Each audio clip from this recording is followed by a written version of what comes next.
When it comes to lyrics, don't score too much. When it comes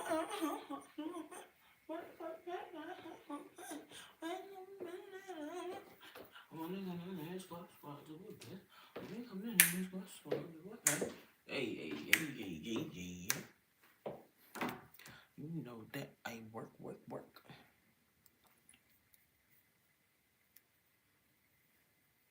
Chin chill on my back, take money. What is up, Dwayne? Happy Wednesday. Welcome in. Make sure you like that live. Get us off right. My goodness. Having to watch an ad before I set up my own damn live. Lord have mercy. YouTube, what gives? Chin chill in my purse, take money. When it come in there.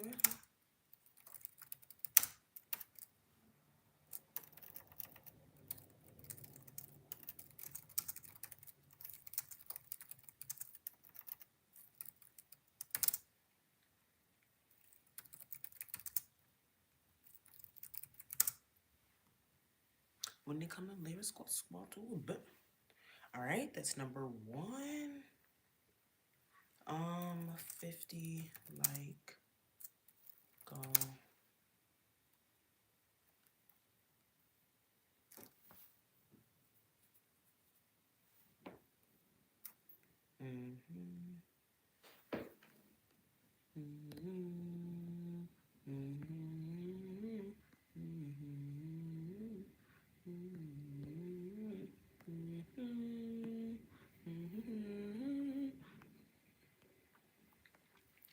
I'll be waiting to see Q and A.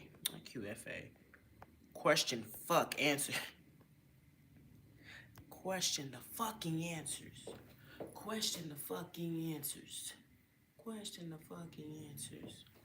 Question the fucking answers. I said question the fucking answers. I said question the fucking answers. I said question the fucking answers. I learned how to play that one song. Go ahead, pull out that Akai. Gotta pull out that Akai.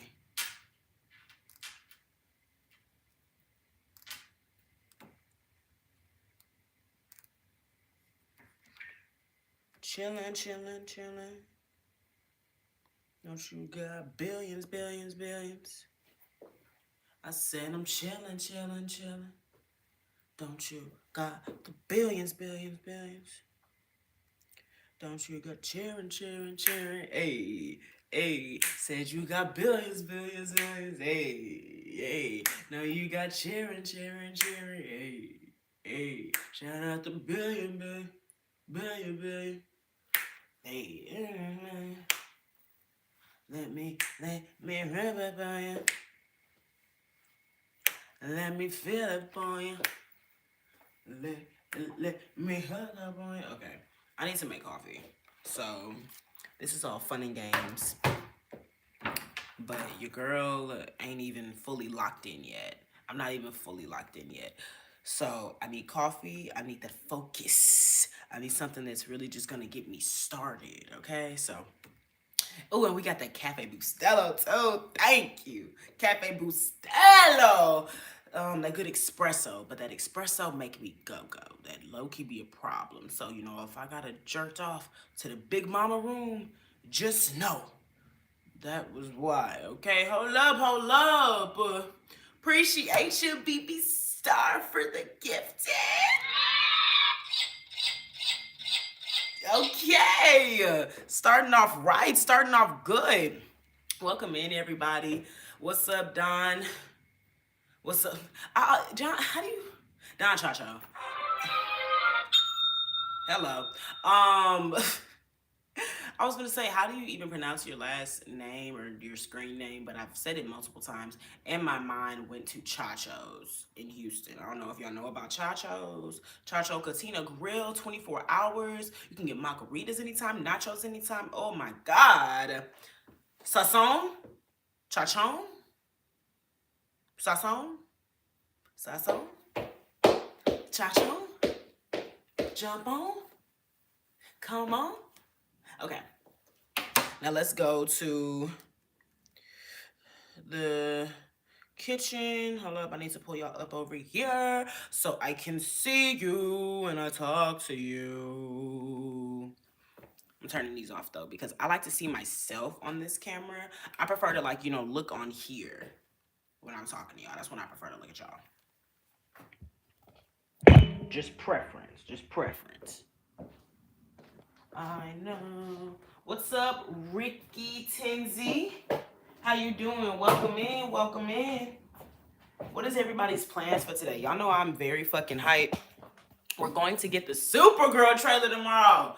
Hello. Let me get my motherfucking ding. I need that dinger on a stinger. Hello.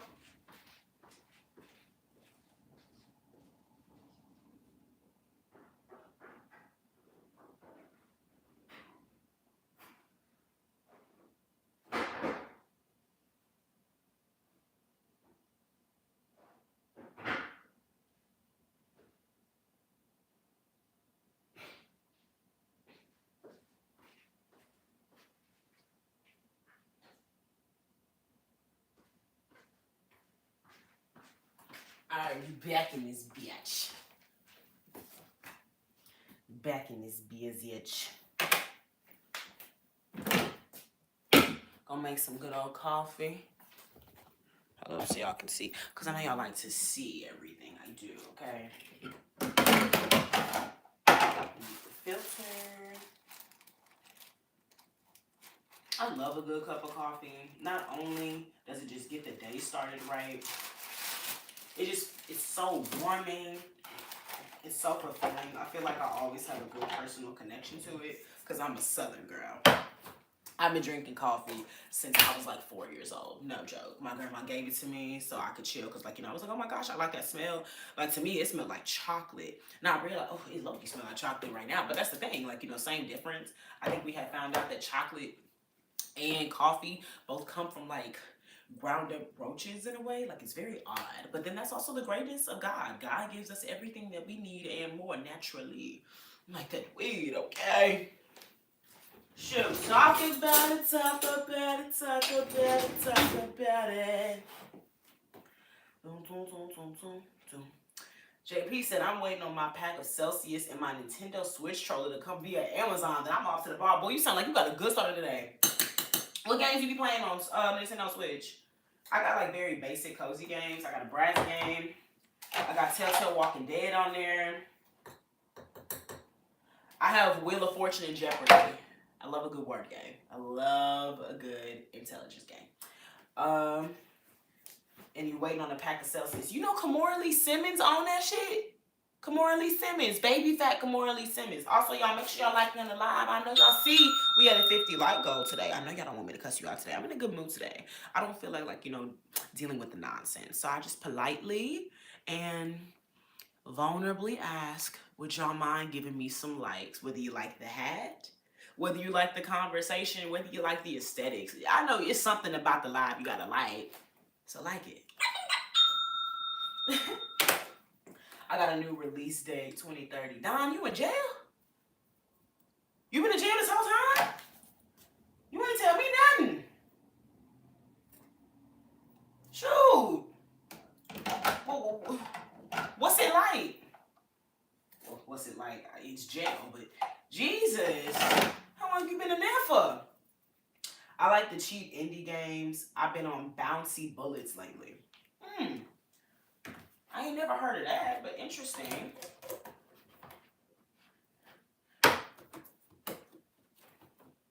And you said Nintendo Switch controller, so you have the one that hooks up to the TV. I have Nintendo Switch Lite. I got personal play. I was a big PSP guy, so I love something I could just hold in my hand, and I'm the one playing, and I'm controlling everything. I ain't got to hook this up to a TV. I don't have to be like Wii. I don't have to be like PlayStation. I ain't got to be like Xbox even. It's my PSP. Right in front of me, personal, concise play, okay? It has a really good soundtrack. That is something I've noticed I don't really have in my other games. I don't really have good soundtracks for my other games. I mean, Bratz got... Ooh, Bratzy, yeah. Ooh, Bratz, yeah. But you know, like, it's good. A Bratz. And then Wheel of Fortune ain't got shit. Jeopardy ain't got shit. Walking Dead is kind of just disturbing in itself. Dun dun dun dun dun dun dun dun dun dun. So, yeah. Thank you, Frank. You have a blessed team as well. I mean, blessed day as well. Like I say, team for.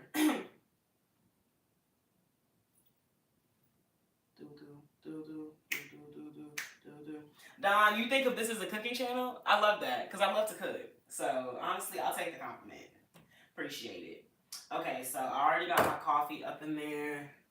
I do need to give it some more water though. This big kahuna.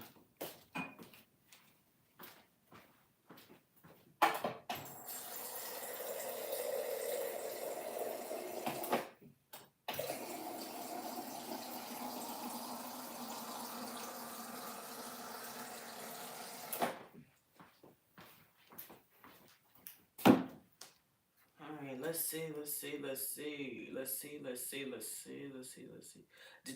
Texas Department of Correction. I mean, I didn't ask. I mean, that makes sense. So you're from Texas? Or you did something in Texas, got your ass locked up over here, Don? Well, I mean, your name Don Chacho. So honestly, you could be from Texas. What you do, Don? You can tell me. Now, if it was something vile, like if you a motherfucking predator, you molested something, this relationship ended here. Okay, your relationship gonna be with God, cause not with me. No, but I feel like you did B&E, so a little drug. You know, robbery not good. You know, but it's just like, yeah.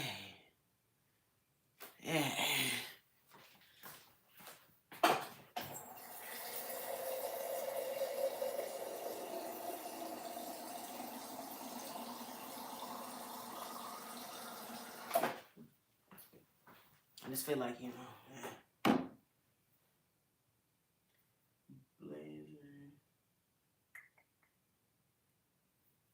Wait, Don, how you got a phone? It's 2025. Everybody in the system got a phone.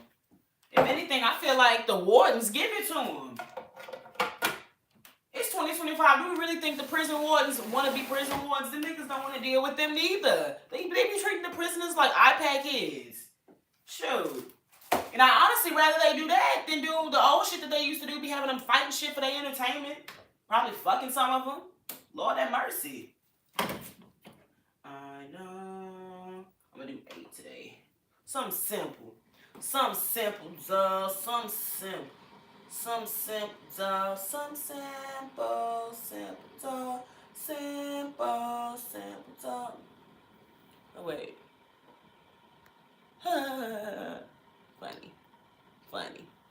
Funny.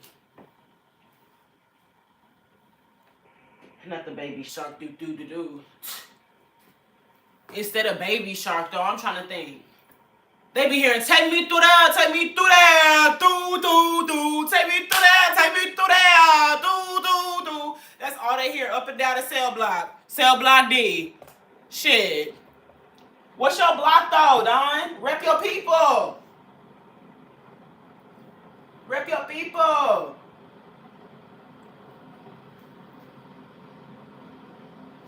So, are you saying Booger Sugar, and you was swiping? That's what you're saying? Because I know you obviously don't want to get too much. Like, I'm sorry. I'm nosy. And I very much was raised in the suburbs, so I don't know nothing about no street culture. If I violated street culture, 1, I wouldn't give a fuck, and 2, I wouldn't know. So, hey, make sure y'all liking this live, though, because we got Don up in here giving us precious information. He also letting y'all know you don't want to be in prison. Don not going to get out till 2030. God woke us up today in our own bed, in our own home, with our own free will. Our boy Don got to sit over here and wait for a motherfucker to let him know he can leave. Damn, Don. I hope you feeling good, though. You know, is your mental and everything okay? Remember my uncle was in jail at a point, you know. My uncle was in the streets. Y'all know what's crazy? They said they're going to have Mattress Mac have a whole a biopic. And I was like, my uncle needs to be in that motherfucker. My uncle was making sure Mattress Mac said that nigga used to bust. What y'all be saying in football? A 10-4? Said Mattress Mac would do that on average. That would just be his daily thing. All he needed was some boogers. Fuck up. Shoot. Hey, thank you so much, Edgar, for the floating heart. Love ya. Appreciate it. I love y'all's energy. Alexander, you coming through with the right energy. Yes, let's get these likes to 50. I'm not going to be on my timing yesterday because, like, you know, yesterday, it was Tuesday, still low-key the start of the week. So your girl was kind of on edge. But, you know, it is one of them things. You know, you get on here and I give out what I want to receive. I give out love and appreciation, even validation for some of y'all. A girl just asking for a like. Lord have mercy. You know, it's just a little bit of encouragement. A little bit of encouragement.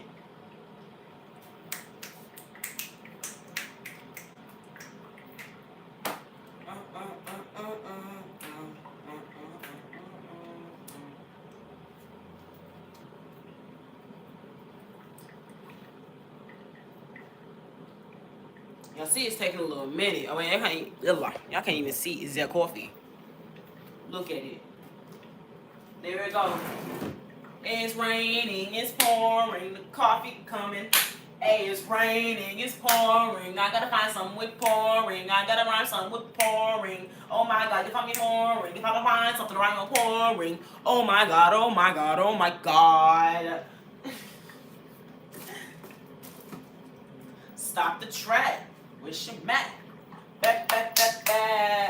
Thank you, Edgar. You have an amazing, blessed day. Stay safe. Drink your water. Say your prayers. And thank you so much for blessing me with the floating heart. Because I know you got a big one. Okay?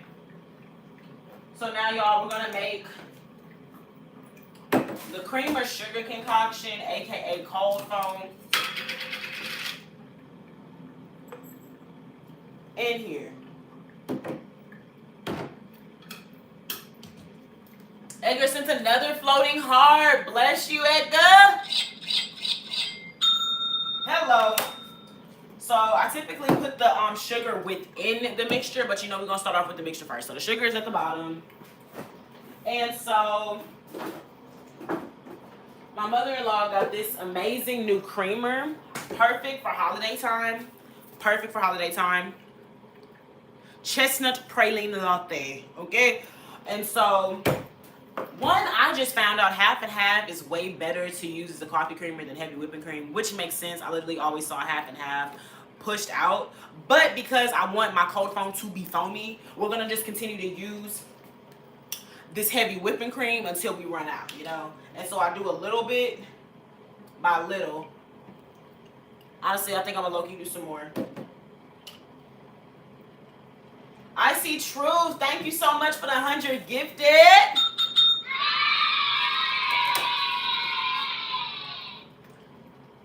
Hi, Madison, I read your message like they do in Harry Potter. Hi, babes. Oi. Oi. Oi. But what's up? We just making some coffee.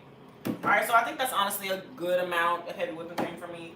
I want to make sure I have more creamer than the heavy whipping cream itself, obviously, because that's the taste that we want to go for. We don't want just the cream in here. And now we whip it, baby. Whip it right. Whip it, baby. Whip it all night. All night. Oh. Come on, let it whip. Come on, whip. Say, come on, whip. No. No. There is no time to lose, yeah. You're the one I choose. I only want to be with you. You're the one for me. Can't you see that I won't waste your time. Something divine in you. I'm over here just motherfucking saying. It's also good with powdered candy cane. Honestly, I believe you.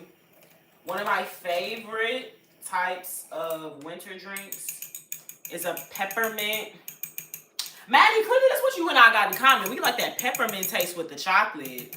I know you grew up liking Yorkies. Shit, I did too at a point. But my favorite holiday candy is the Gridaldi peppermint chocolate bar, and then I also love getting a peppermint mocha, and I love peppermint hot chocolate. Like, it's just so divine. It's so divine. All right, now we're all good.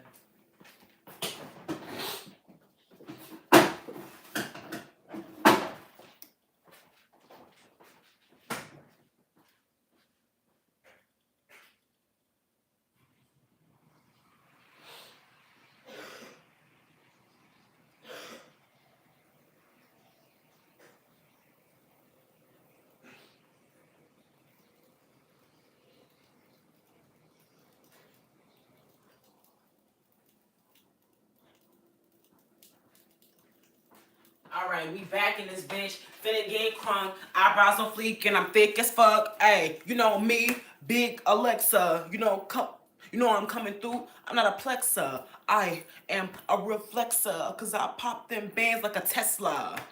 Because they break easily. I mean, real easily. They have no type of safety. It's really actually concerning how bad it is for a Tesla to drive around in. I'm just saying. Ricka, ricka. Oh. My gosh. Like, girl, I mean, so good. So good. I just can't tell it all. Like, and it really just reminds you of Christmas. It makes me feel like a Buddy from Elf. I'm in love. I don't care who knows it. Like, it just makes you feel like Christmas. Oh my gosh.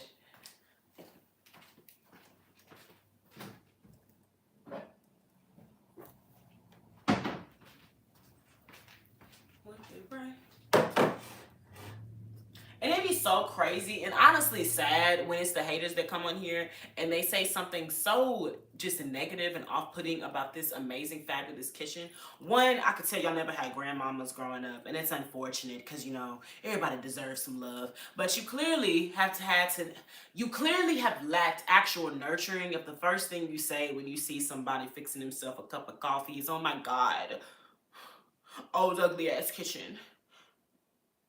Nigga, okay? One, two, you clearly did not have a granny growing up because everybody knows this is the idealistic granny kitchen. Are you serious? Do you not see the window that you can open right in front of the motherfucking sink? Y'all don't even know the other window that's right by me, casting this amazing motherfucking light on me. And y'all see that classic 90s microwave stove combo? The room space on top of the counters, the authentic wood. This is why you got motherfucking bird ass bitches having to sit over here. Well, you know, they're not birds. The architects, bird ass architects, having to have wonderful women when they buy their homes have to rip up ugly ass carpet to even get the wood underneath. Because it be haters like y'all that go for other people's validation and other people's style, and that's why y'all don't be satisfied talking about some old ass kitchen. And I guarantee you're one of them dumbasses paying $3K for a 1-bedroom apartment in downtown Houston where you can't even park your car in your own spot. You're in a garage. But that's just my little mini rant because I love this kitchen so much. It is so homely. I love the wood. I am a Southern girl. That's another thing too. Y'all clearly is like Northerners and Midwesters, and I would be damned if I stepped foot in y'all kitchen. Shit. Fucking Phoenix cat might pop up or some shit. But I prefer the movies better. Streaming kind of sucks because it's mostly people begging for money. I can get that. I can get that most definitely. Thank you, Maddie. And it's my mother-in-law's house. But I am blessed enough to be in here. Take me through that. Take me through that. Alright, now I gotta refroth.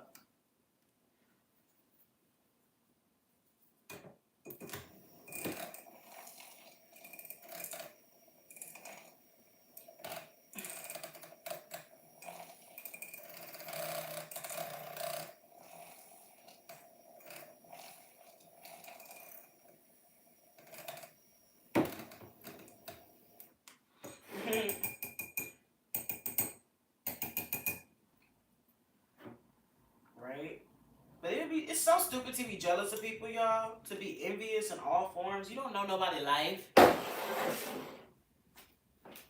But yeah.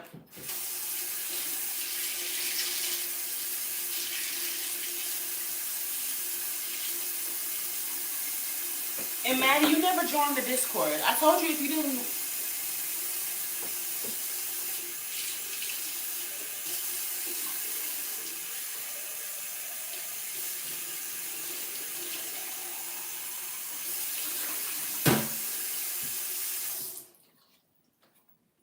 I told you could have just told me if you didn't want to join the Discord. I didn't want you to feel forced, but it was just like, oh my gosh.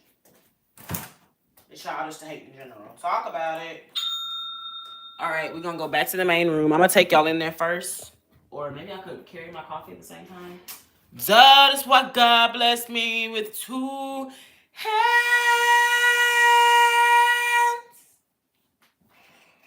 Y'all see this though? That's Starbucks level. Don't motherfucking play with me. I'm never to be played with. But I'm sure y'all know that. You know that though.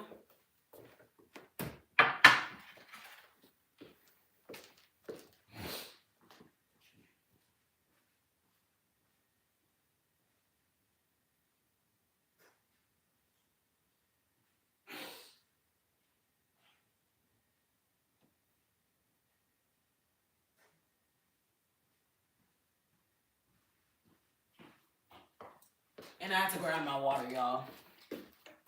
We got to get all situated. Okay. I don't like when it's this far, so maybe I can lower y'all. Oh, yeah, perfect. I love this freaking stand so much. Makes no sense. Oh. That's Maddie. She's like, damn, I want to talk Immortal Dark with you. You seen that Bad Girls Club clip of Red and Jada Bad? Damn, Jada, I just want to lay with you. That's how I feel, Maddie. Like, I kind of just wanted to talk black vampires with you. Like, oh my gosh. My Lord. But I'm about to send it. I'll put the link in here. Postseason Eli, what do you mean? I mean live stream name for the week. Oh, maybe I should have. Ooh. I should have actually been a little bit more articulate in the poll section. I don't mean streaming like what I'm doing, y'all. Obviously, I mean TV streaming, but I'm sure some of y'all picked up on that. At least some of y'all. Take me through that. Take me through that. Take me through that. Take me through that. There we go. Discord be so confusing sometimes. Like I feel like a grandma when I get on these type of scenes. You said I mean live streaming ain't for the week, and I'm sure you were referring to the poll, but I was trying to articulate that the poll doesn't mean live streaming on the internet versus theaters. I meant streaming TV shows and movies versus going to a theater. And just trying to make sure you fully understood what you were responding to and the context of the question. But thank y'all so much for being here. Come on now. Come on now. Oh, y'all know what I'm about to say. Like the live. Like the live. I appreciate and love all y'all being here. But if we could just find some more like-minded people and also show our appreciation, I would love a like. Love your lights.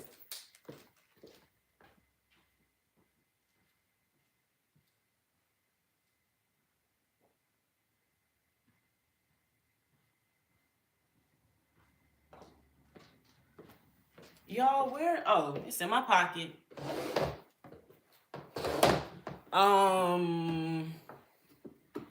Did you just say an oxymoron? We were hating on the haters? You can't hate on haters. That's like physically impossible. You respond to hate or you leave it alone.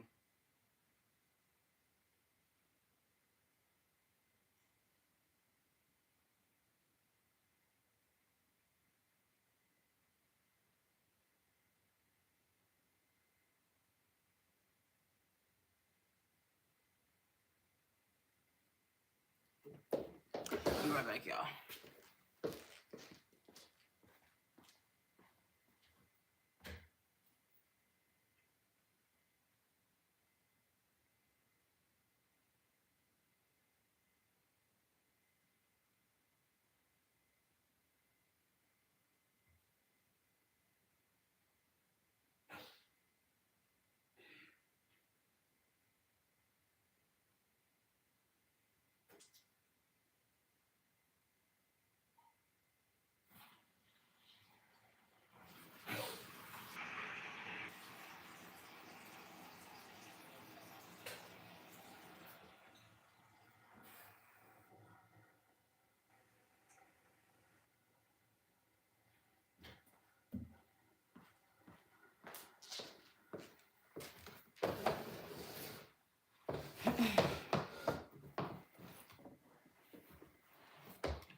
I don't know, theaters were a vibe, but I like watching shit in my PJs in bed sometimes. Last time I went to the theaters, I got like three Jack and Cokes for like 45 bucks. They be taxing.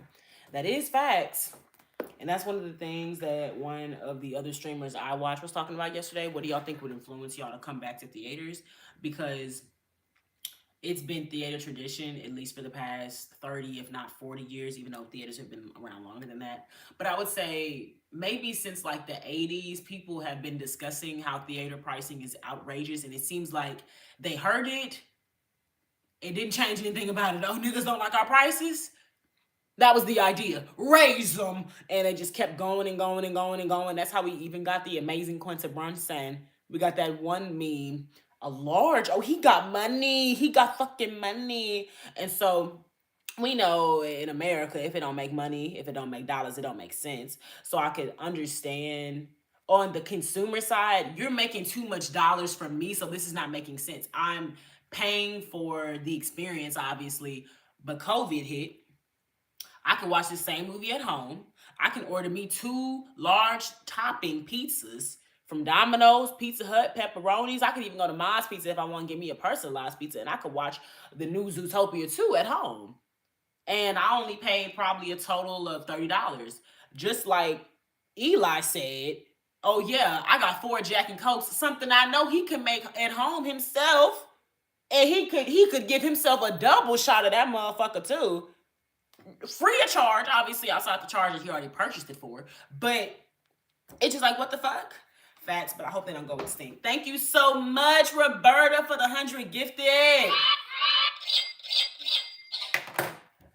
Yeah, I don't hope they go extinct either. I do think that we should always have a physical form.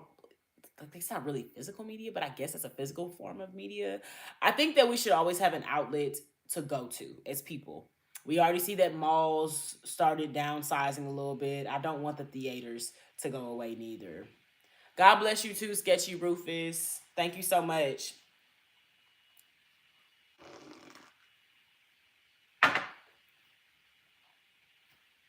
I do know though, this is a perfect segue into one of our topics today. I'm gonna go ahead and pull y'all up here because I have to pull a lot of things up on my phone and whatnot. Y'all like the movie theater? Let me get mine across first, and then we'll get into the topic. I do not mind a theater. A theater holds a lot of memory for me. But streaming also holds a lot of memory for me because my dad was a movie man. So it was not even all the time that we had to go to the theaters. We literally had movies at home, and he was a professional movie man. I'm talking Blu-rays. I'm talking there's nobody walking in front of the screen saying, "Oh no, right here, right here, right here, hey, baby, right here, right here." We're not doing none of that. We're not seeing none of that. We're actually getting primo content at the house. So low key, I've been streaming for a little minute. Like I had to plug in my house, but movie theaters, we all have that memory of either movie hopping. I remember I attempted to movie hop and I ended up watching Uncle Drew 3 fucking times. And you see that was just God telling me, you don't need to do this. You don't need to do this. Uh, God. But then I ended up movie hopping and I was able to watch The Strangers for free, so that was cool. Then I'm sure we all had those memories of going up to the movie cutout posters and taking pictures. And if it's a holiday time or around holiday time, excuse me, y'all, you go to the movies with your family and it's like a family event. Even bringing blankets to the movies because it's just gonna be that cozy and that impactful.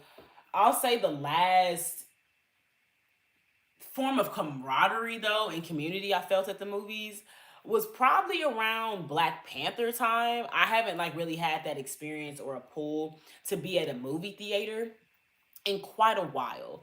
So I feel like if anything, I'm low key okay with being at the house, especially because in my parents' home, we have a 75-inch TV in the living room with the soundboard.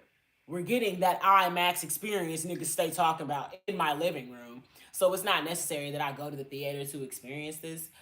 But I for sure get it because it's kind of like, when you've eaten at home so much you want to eat out. I completely understand it. And I love it for those times, I remember one of the best dates between me and my man. We sporadically, or not even sporadic, we knew that we wanted to go to the movies, but we ended up watching, not him, Nope twice, and then we went to go see Thor: Love and Thunder. But just one of those, you know what? I think I want to see a double feature today. Movies are perfect for that, and it's like it's an amazing pastime, and I really like it.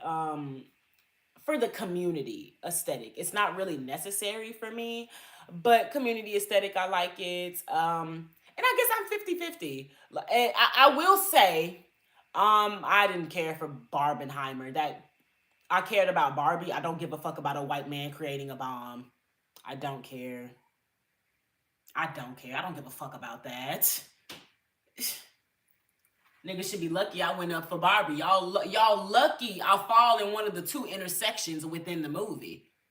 I'm a black woman. So the movie about women, okay, I fall into one of them categories. I'm a woman. I like it. We opposite is history. I don't like history. I don't care.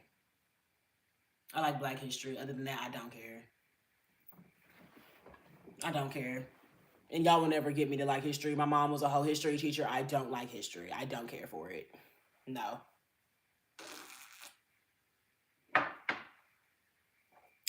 But I will say for sure, if the movie theaters were to go extinct or pass, like just completely end itself, I actually would be sad. I would be very, very sad. That's kind of racist. I'm a black man and I watch Barbie because I said they're lucky I fell under one of the intersectionalities. I'm a black woman and I'm a woman. And so because the movie is about women, I'm going to watch Barbie. What's racist about that? It's a movie about a white woman, which is what Barbie is. It's about a doll, my nigga. Ain't nothing racist about that. I'm a black man and I watch Barbie. Good for you. I'm glad you did that. I made sure to like on the way in. How you doing today? I am doing amazing, Jamal. Thank you so much for liking. You know the vibes. Also, I'm doing good. I'm a little bit, chill than I was yesterday. Not doing the most. I'm relaxed. I'm happy. I am alive and thriving. So, God woke me up this morning and I can't ask for nothing more. So I am blessed and happy. What is up, Dark Horse? Welcome in. How are you doing today? How are you doing today?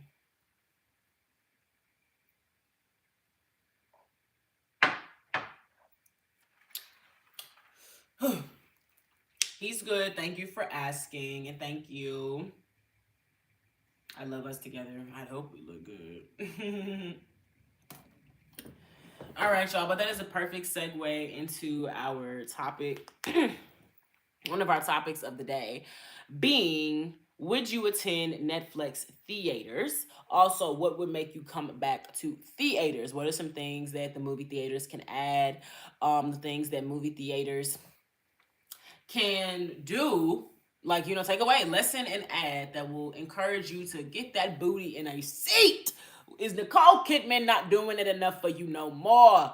So one of the things that a lot of people were worried about when it comes to the Netflix and drop the prices, exactly, that's what we was discussing earlier. One of the big things that a lot of people were concerned about with the Netflix and Warner Brothers deal is the quality and also what this means for movies.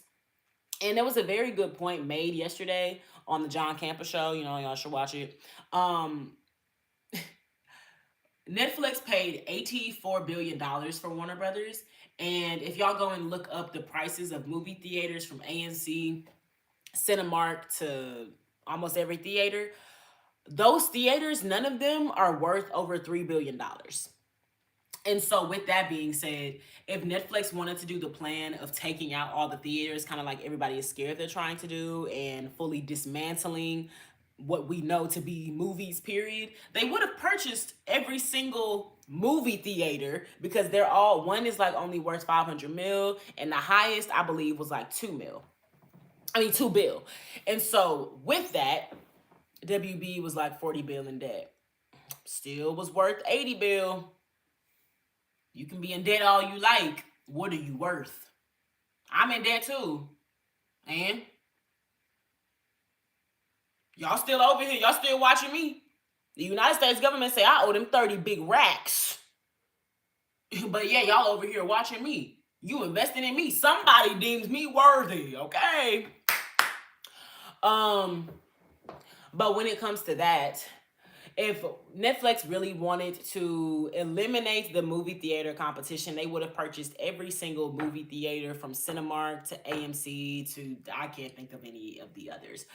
But because they ended up purchasing WB, one of the first things my man and I said was, well, I think this is them, or this is them, or was them playing the long game. They put out this quality or not quantity filled shit, things that people would only put on for background noise, things that people would only put on so they could just have sex to, things that people could put on so they would have something just on the screen at the party and whatnot. But they did all that so they could rack up some money, because that is another thing everybody was talking about and that everybody knows all too well, is that Netflix was always racking up them prices. It went from fucking 12 to 15 to 24, and they did all that so they could buy the baddest bitch, being Warner Brothers, and now they're going to be bring this great quality over to their site.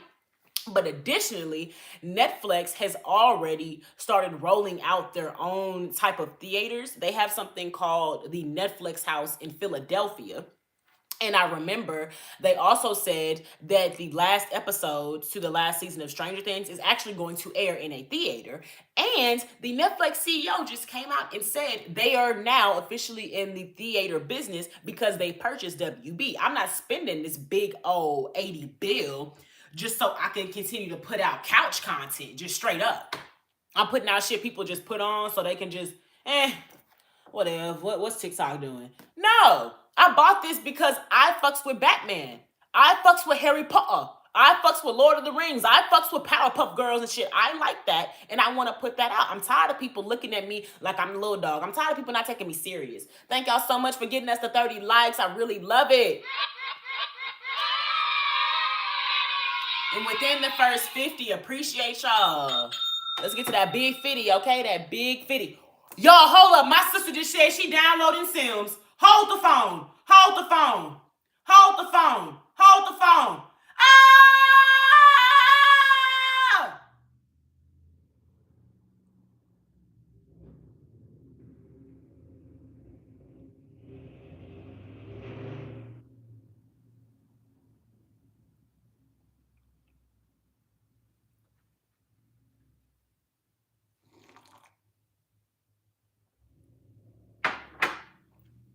Y'all, I've been trying to get her off that childish ass Roblox for fucking years.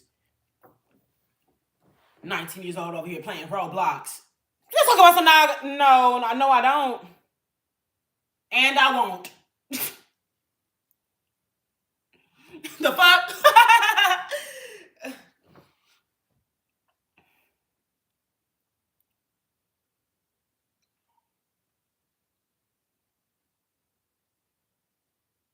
You're about to experience a whole new life. I remember that I could make a crazy Avis on it. What the fuck is an Avis? What is that? What the fuck is an Avis? And let them be controlled by me. What the fuck is an Avis? What is an Avis?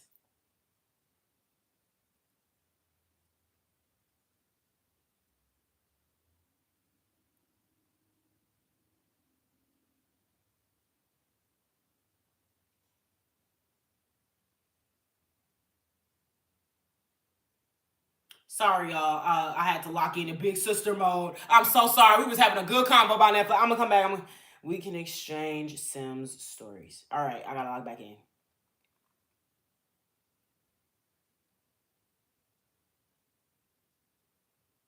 A character? A sim? She calling the sim an Abby.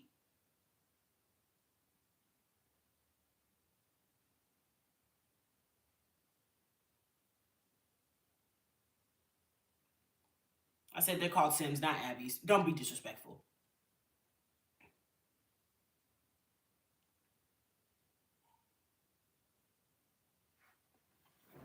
All right.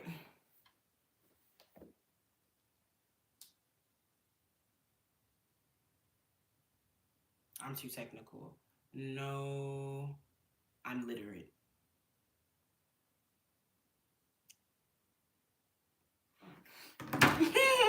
All right, y'all. All right, y'all. All right. Take me through that. Take me through that. Whoa, whoa, whoa.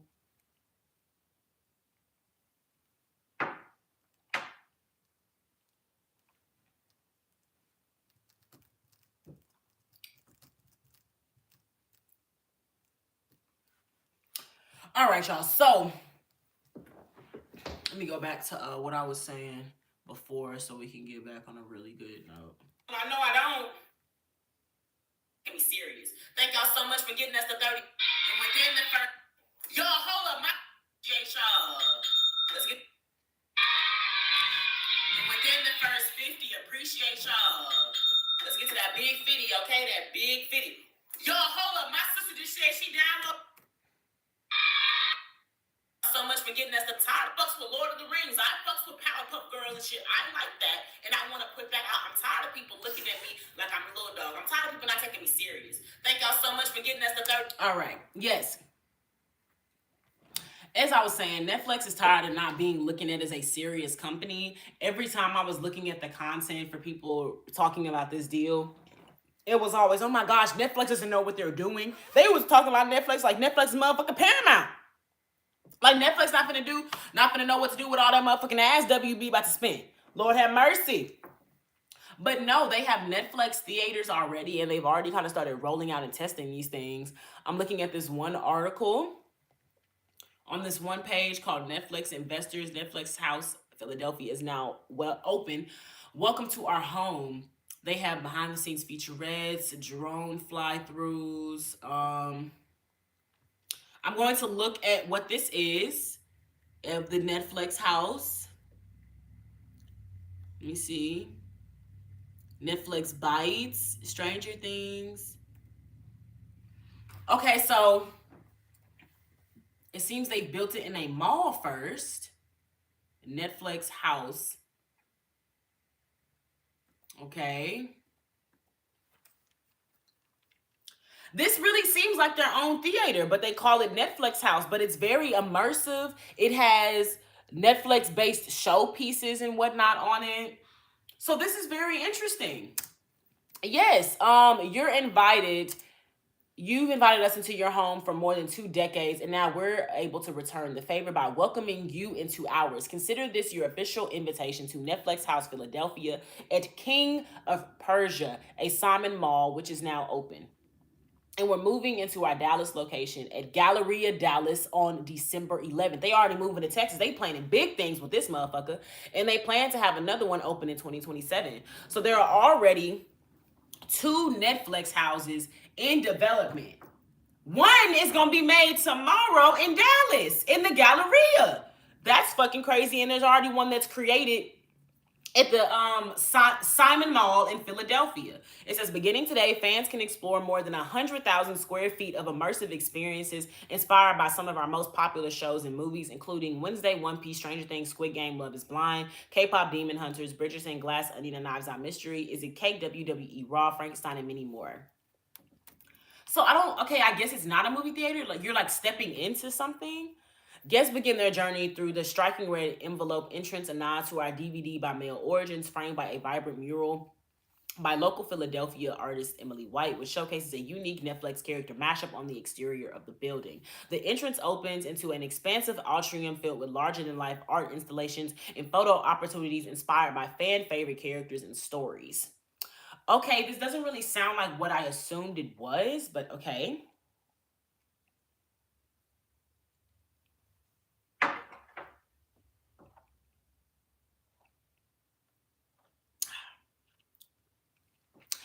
The Philadelphia region is the perfect place to open our very first Netflix house, a city known for its creativity, heart, and deep sense of community. Okay. Okay, so hold on. Let me see how y'all felt about all the commentary from earlier, and then we're going to get into that. Okay.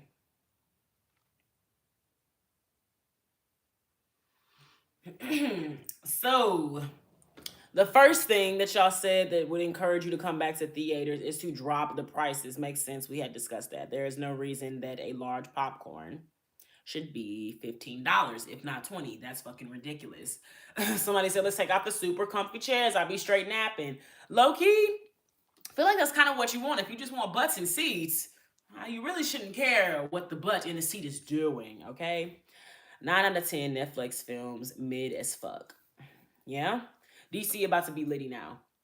I mean, I would also say Netflix is really good at producing good series.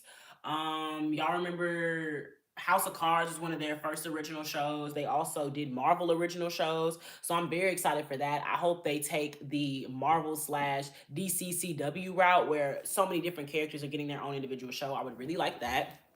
Um, Tubi literally has all the good shit Netflix took off. To be fair, they sold these items so they could get the real good content over here. So it's not that bad. They did what they needed to do to get the quality content. Just saying. I mean, I feel like that would violate the antitrust, anti-monopoly laws, but now they own Netflix, WB, Paramount, Hulu, HBO, etc. Kind of. Post Eli, what are you talking about? No, they don't. Hulu is owned by Disney. Paramount owns Skydance. These are all still separate companies.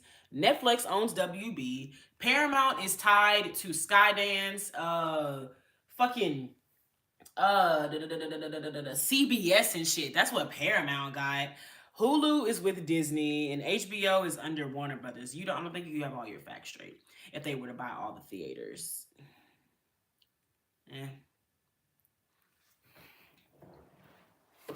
Yes, Roblox is the worst. Child, this is just very interesting to me, and that they are probably going to open theaters. Now, I don't know what this Netflix house is, but I do feel like that's the first rollout to them trying out and testing out theaters. I'm not going to lie. And this was commentary that they put out a couple of days ago. This was December 5th, but this is just double confirmation. Netflix says Warner Brothers movies will remain in theaters, but windows will evolve to be much more consumer friendly. So I feel like they're going to do the same things they already do now, but it's going to be probably like at least maybe 2 months, like when Superman comes out, but we have a whole year. Um, Paramount will not be able to purchase Warner Brothers. Nobody is going to allow Warner Brothers to purchase them. Like, that's just so fucking irrelevant. Paramount had the time and opportunity to purchase Warner Brothers. They thought niggas was bluffing. They saw that Netflix had the biggest bag, then they got scared, and now they're trying to backtrack. The only reason Paramount wants to own Warner Brothers is because Warner Brothers also owns CNN, and that's what they want, and that's what Trump wants to do. Don't come in here saying facts that are not correct. And no, Netflix is not fully owned Warner Brothers because the purchase will not go over until next year. But I know who for sure don't have any stake. Paramount. Child, no. But we don't have to be concerned about the quality going down. We at least know that this will be good. This will be good.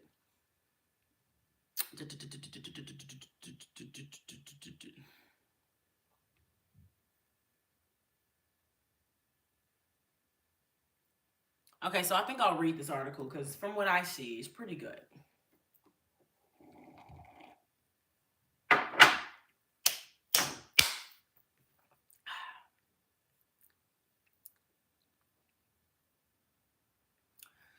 Ted Sarandos insisted that Netflix has no opposition to movies in theaters, as the streamer said it expects to release Warner Brothers films theatrically if it completes its $82.7 billion deal for the studio and HBO Max. On a conference call with investors and press on Friday, the Netflix co-CEO noted that the company has released 30 films in cinemas in 2025, though most of those films have had a far shorter theatrical run than those from a typical studio.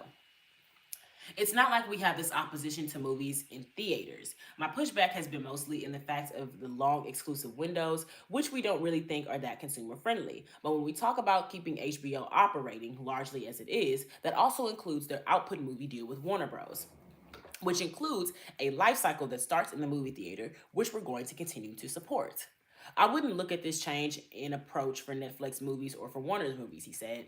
I think over time, the windows will evolve to be much more consumer friendly, to be able to meet the audience where they are quicker.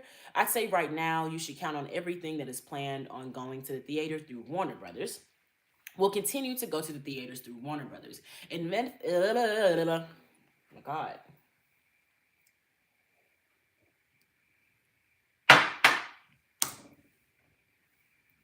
And movies will take the same stride they have, which is some of them do have a short run in the theater beforehand, but our primary goal is to bring first run movies to our members because that's what they're looking for. So honestly, I'm still hyped for the deal. I'm still hyped for the deal. I'm not nervous at all. I am pretty freaking excited, if anything.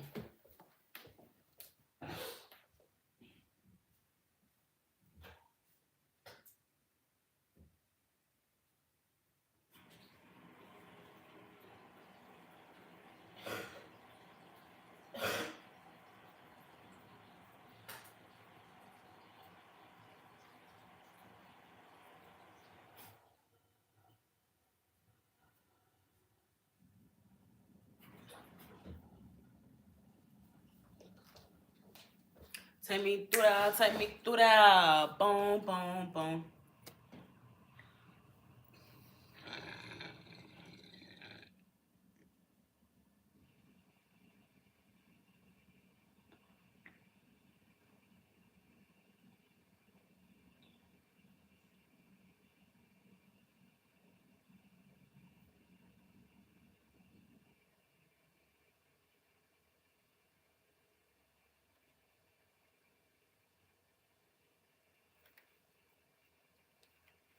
All right, let's go fix some more coffee, and then we're gonna get into our next subject, which technically falls under the same line a little bit. We're still gonna be talking about movies, but this time we are switching over to the movie contributors being actors. We're off of the directors and the producers, and we're actually discussing two two actors who had rose to prominence in the same way, and also were, together at one point, but Kristen Stewart and Robert Pattinson.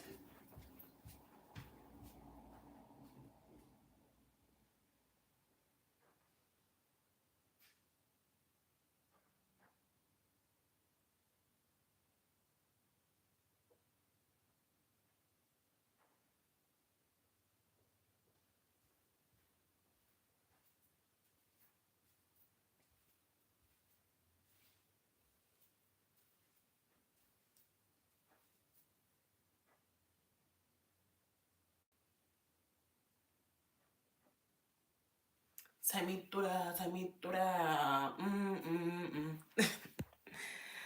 Okay, now let's fix this second cup. First cup was nice and lovely.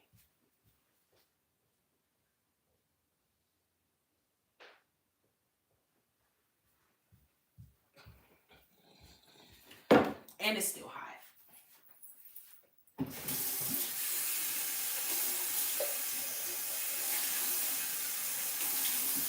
Should have just kept this one out because I knew I was going to reuse it.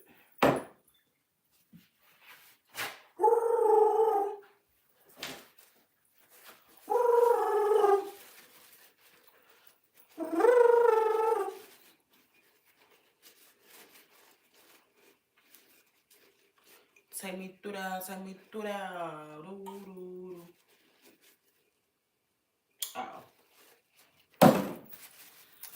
PlayStation Sims? Well, at least she's getting into it. My sister just said that she's getting into Sims now, which I have been waiting for. But she's doing it by way of the PlayStation. That ain't getting too deep into it, but I'm glad she at least doing that and she off that childish ass Roblox. I started to get very concerned. And now I need it.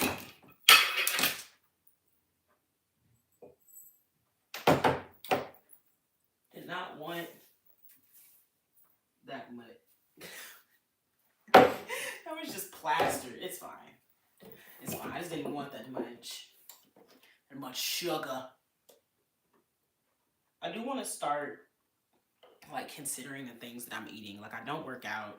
And I'm a smoker. I feel like I could do my body some type of grace and give it a break in one area. Something. Just a little something. Oh, it's already doing the hard work in so many other areas. I can't give it a break on some. On some.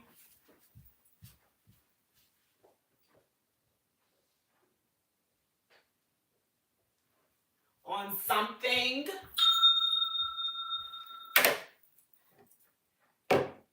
I love the thickness of it. It's just like, oh my gosh. And so the one thing I have noticed when I make my cold foams is clearly doing them with actual milk products, with actual dairy, gives it the best effect. But when I was doing almond milk, it wasn't giving me no type of fluff. No fluff. No fluff, no love. What's that? What's that? Whip it, baby. Whip it right. Whip it, baby. Whip it all night.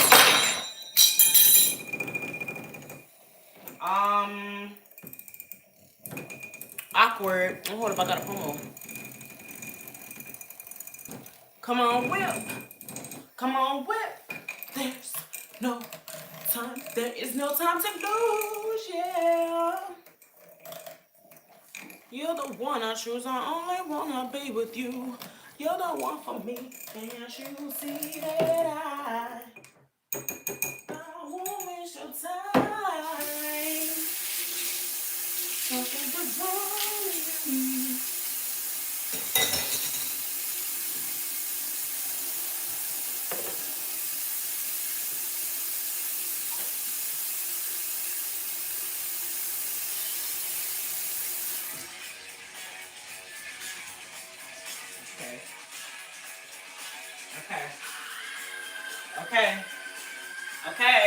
Okay.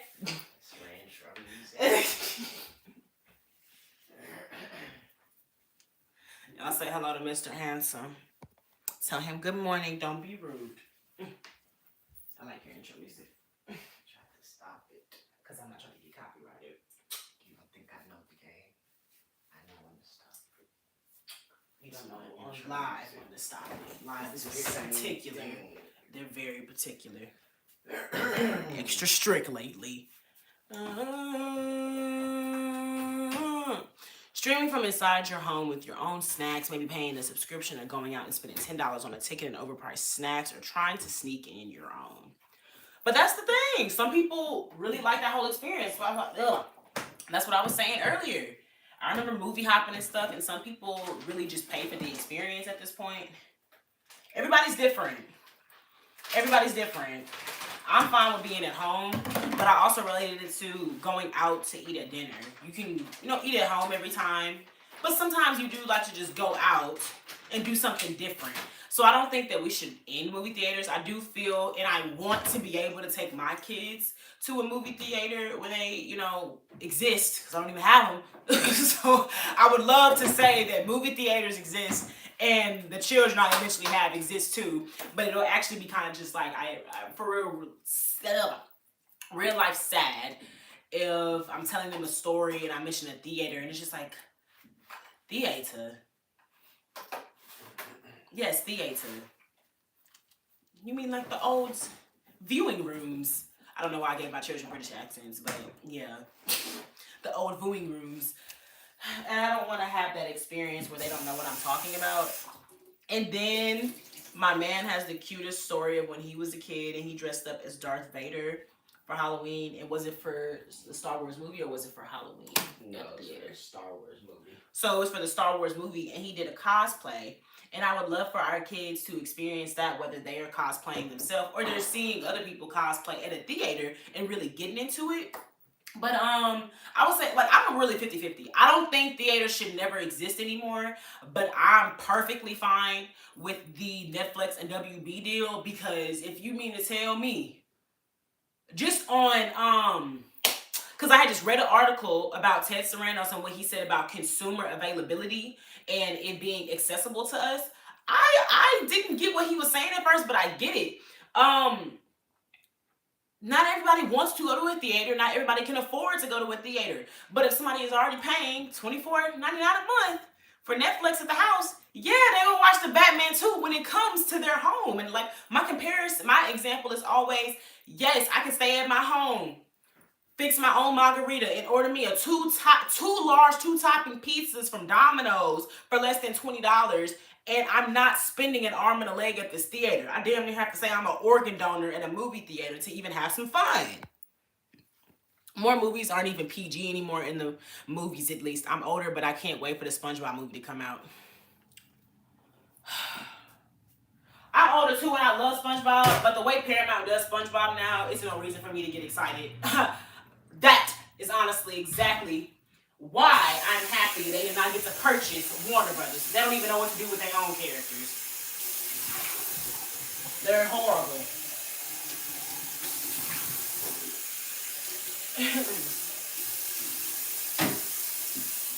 But I don't know about that. Zootopia 2 just came out. That was PG. So, you know, just saying. Amore, you was already... Who diets during the big three? October, November, and December, and honorary mention January. So big four. Who even diets on the big three? Amore, you did that to yourself. Shoot. You must be a glutton for punishment, because I'll be damned. I diet around the holidays. That is horrible.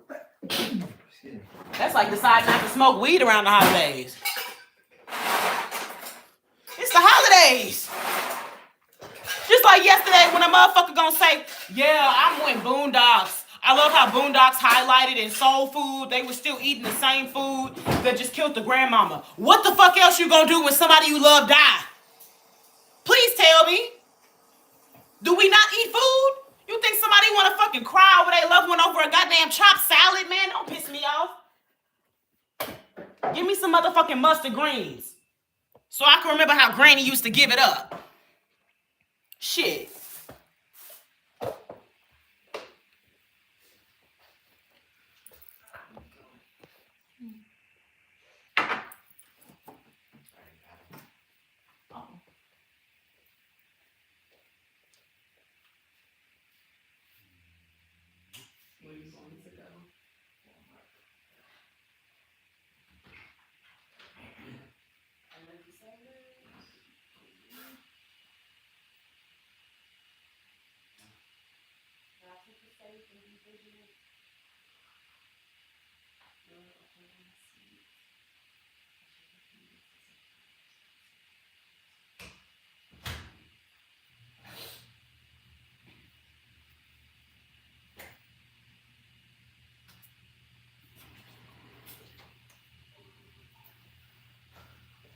I'm back, bitches. I don't even know I'm acting different.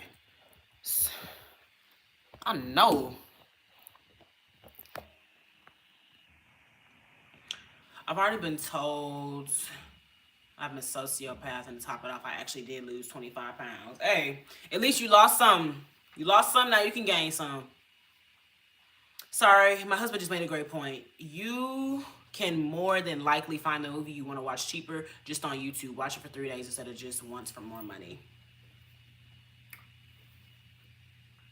What do you mean? Like they're free YouTube movies or purchasing it? But yeah, that's another point too. You can also very much purchase one season of a show off Amazon Prime or even Apple TV. Watch that. And you don't have to worry yourself about paying monthly for something. Like honestly, when I get The Office on physical, whew,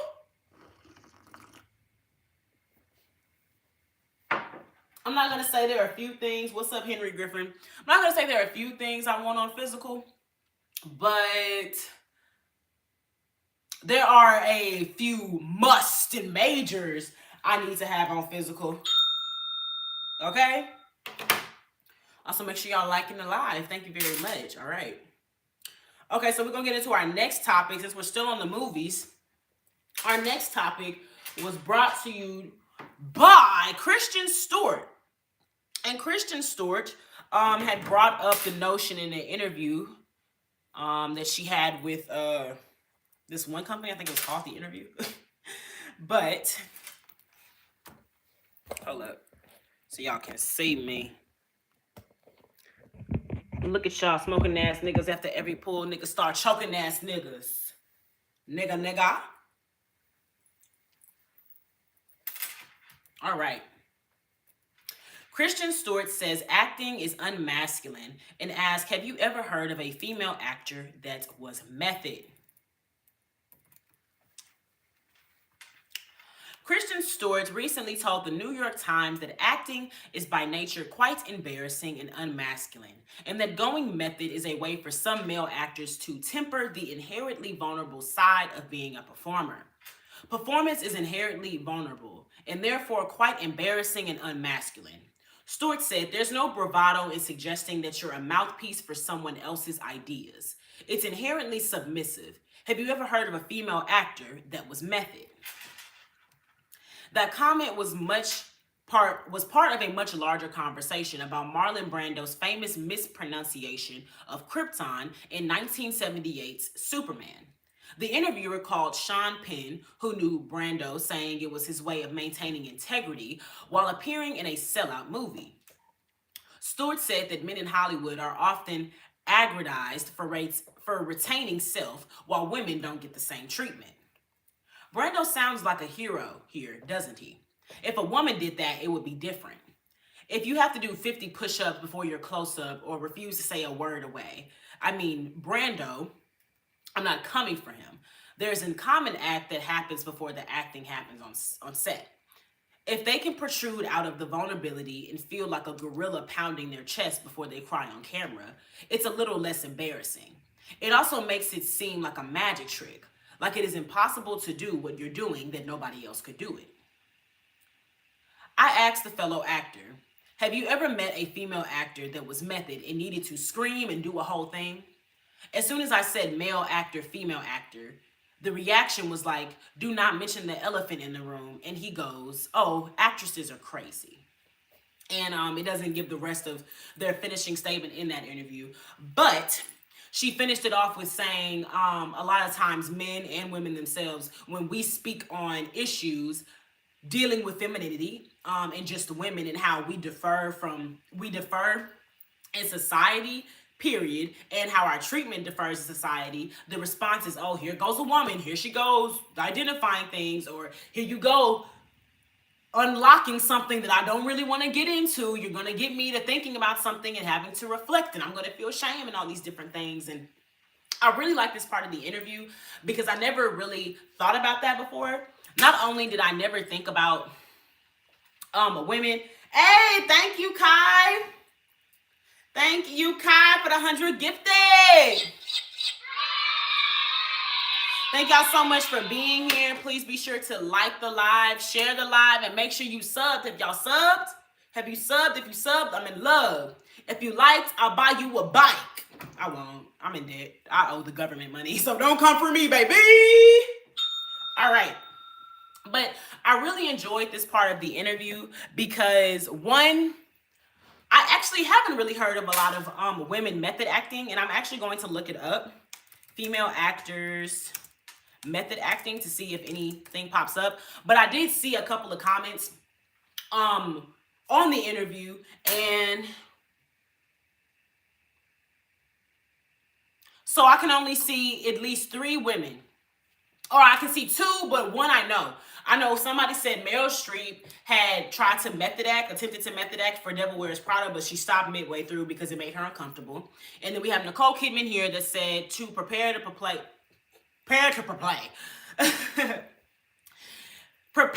portray Masha in Hulu's 9 Perfect Strangers adaptation. She spoke with her character's thick Russian accent and ignored her real name.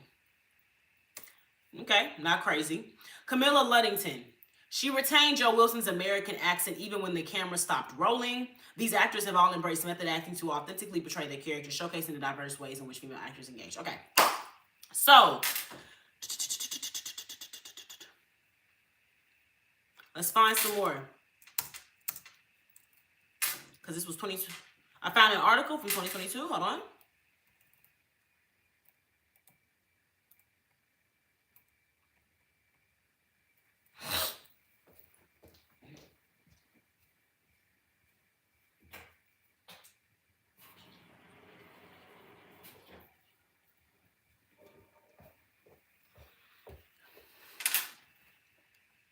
I remember that. Okay.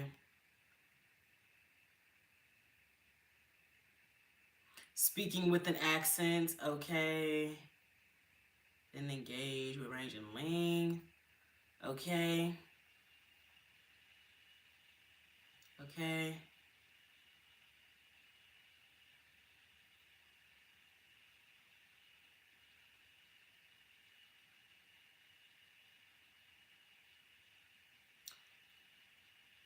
Okay, so the method acting I'm seeing they list for women is keeping an accent or losing some damn weight for a role. Versus, I don't fucking know, Jared Leto sending human fingers and remains to his cast members of the Suicide Squad set because, oh yeah, the Joker is just so crazy and chaotic. Oh my God. Yeah, that's fucking crazy. And so to add on to this point, Robert Pattinson actually said in a 2022 interview,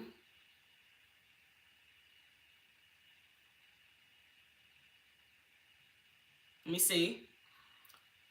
Before I can find it. Robert Pattinson said, I always say people who do method acting, you only ever see people do the method when they're playing assholes. So that is my point in bringing up Jared Leto and Joker. Rip to Heath Ledger. I don't know about his method acting towards other people, but we know that he really got into the acting of like the Joker in itself. Now, obviously, there are other examples I can go on, but those are the two biggest ones that stood out to me because that is the first time I ever heard of method acting. Oh, excuse me. Was Heath Ledger and the Joker, and then moving on to Jared Leto and the Joker as well. And then we have Robert Pattinson saying, yes, you only ever see people method act when they're playing assholes. And when I look up women who method act, you're saying their version of method acting is keeping an accent, losing some weight. That just kind of sounds like acting. That really sounds like, an obvious thing in a character.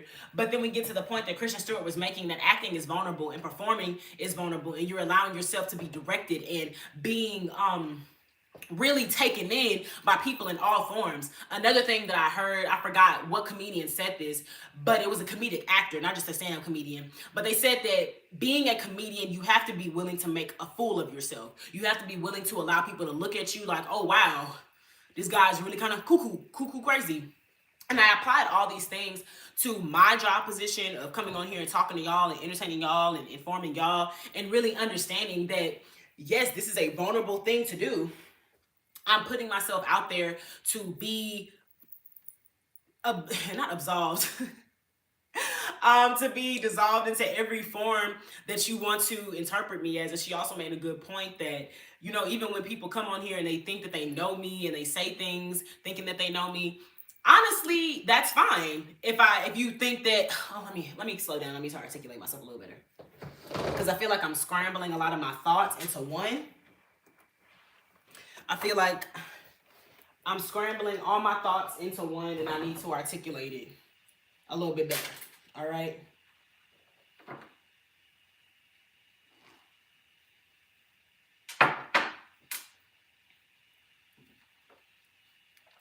Sorry, thank you, Kai. Thank you for coming through, even though you can't stay.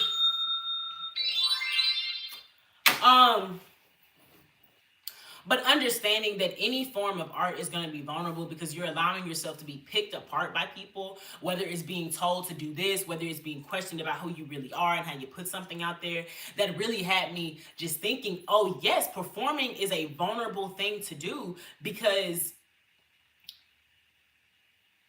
you're having to really just submit that, oh yes, this is what I'm going to do. I'm going to come on camera.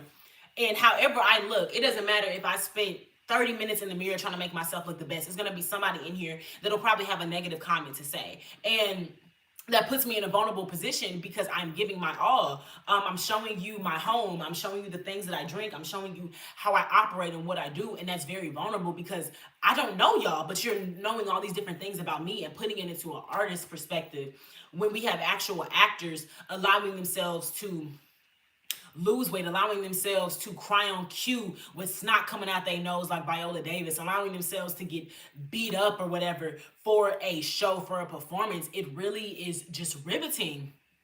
And I really was just taken aback by that interview. I did not expect to have an insightful Christian Stewart interview be on my docket for 2025, but that was just very telling. Let's continue the article of Robert Pattinson and what he said. You never see someone being lovely to everyone while they're really deep in character. Child. As it happens, the dark side came to the fore in the same universe that Pattinson inhabits in the Batman. And we move on to Jared Leto. Viola Davis worked alongside Jared Leto, who stayed in character as the Joker during the filming of Suicide Squad, and told Vanity Fair that it resulted in some troubling experiences. He did some bad things, Jared Leto did. He gave some horrific gifts. He had a henchman who would come into the rehearsal room, and the henchman came in with the dead pig and plopped it on the table, and then he walked out. And that was our introduction to Jared Leto. I'm an artist at the end of the day. If I do something risky and you don't like it, you can kiss my ass. That is what Jared Leto said about that. In short, as Pattinson opines, putting the effort in is one thing, but all too often method has become a shorthand for an inane excuse for ignorant behavior, which is extra crazy because y'all know Jared Leto was leading a cult in 2020. Then it came like in the midst of 2020 when we were all dealing with COVID. It was like, oh yeah, I was leading my people on an island. I don't know anything about what's going on. And everybody was making jokes like, oh yeah, this is the most Jared Leto thing to do. This nigga is a cult leader and we're making jokes, y'all. How old is Jared Leto?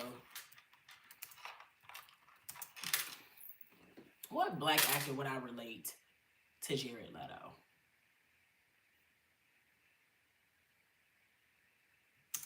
And it's just like Jared Leto don't ever be in no hits. He don't ever be in no hits. Like you don't ever see him casted for a hit.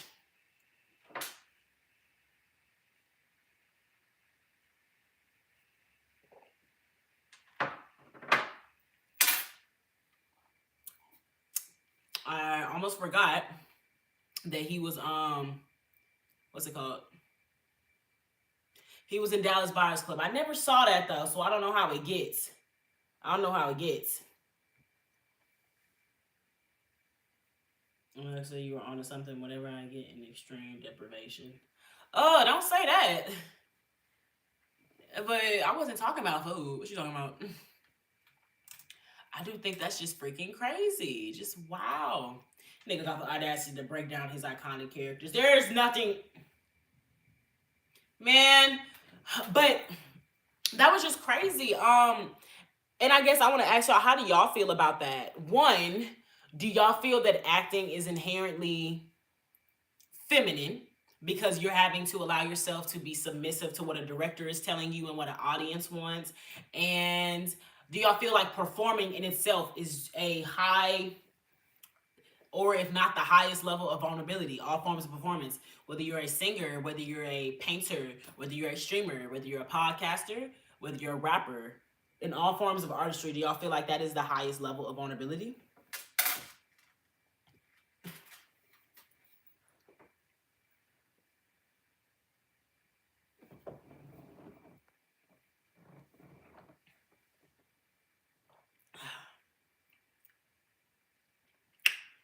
Oh, what's up, Dion? Thank you for coming through and subbing and liking.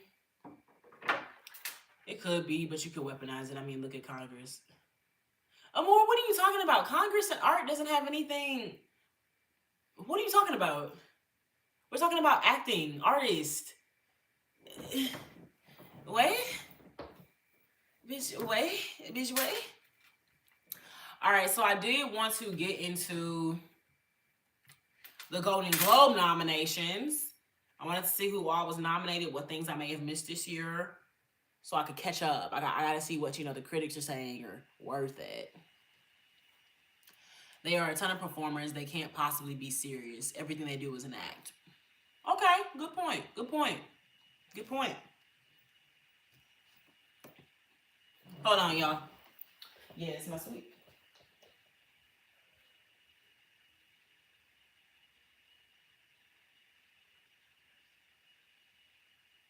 Yes.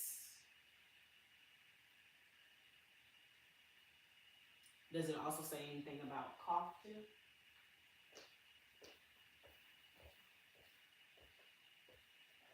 That should be fine though, because that's my main issue. But I just wanted to see if it had anything to do with cough. I know I have my cough from. Say it again. No, that one should be fine because I think the coughing is caused by the congestion, so it's fine.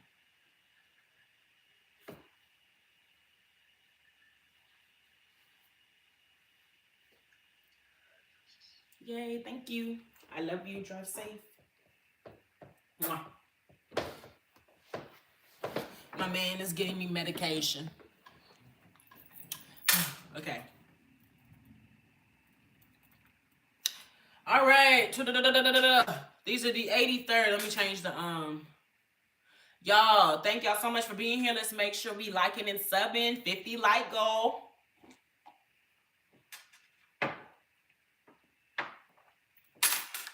All right. Golden Globe nominations.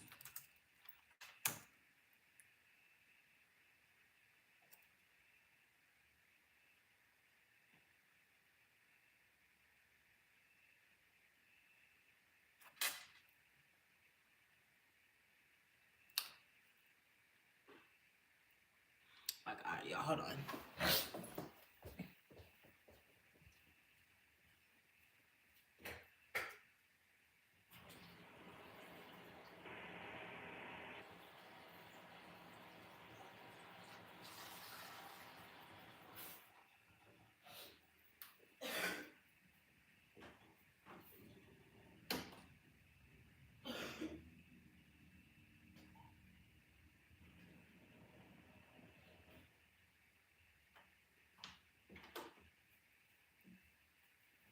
Oh my gosh, y'all.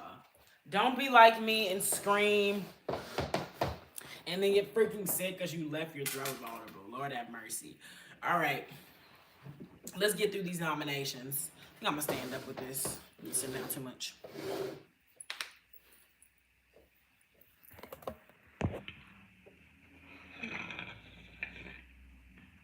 Excuse me, y'all. So we have Best Motion Picture Drama, Frankenstein, Hamnet, It Was Just an Accident, The Secret Agent, Sentimental Value, and Sinners. So Hamnet sounds like a horror movie too, but that seems like we have two gothic movies up for it. So that's cool. Okay. Best Performance by a Male Actor in a Motion Picture Drama, Joe Edgerton, Train Dreams, Oscar Isaac, Frankenstein, Dwayne Johnson, The Smashing Machine. Dwayne The Rock Johnson is a Golden Globe nominee. Okay. Michael B. Jordan in Sinners, Wagner Moreau, The Secret Agent, Jeremy Allen White, Springsteen, Deliver Me, No from Nowhere. Best Performance by a Female Actor in a Motion Picture Drama, Jessica Buckley, Hamnet, Jennifer Lawrence, Die My Love, Renee Rensu, Sentimental Value, Julia Roberts, After the Hunt, and Tessa Thompson, Hedda. Oh my God, Tessa, I still haven't watched Hedda. Oh my God, I need to watch Hedda. I fucking love Tessa. Oh my gosh. Eva Victor, Sorry Baby.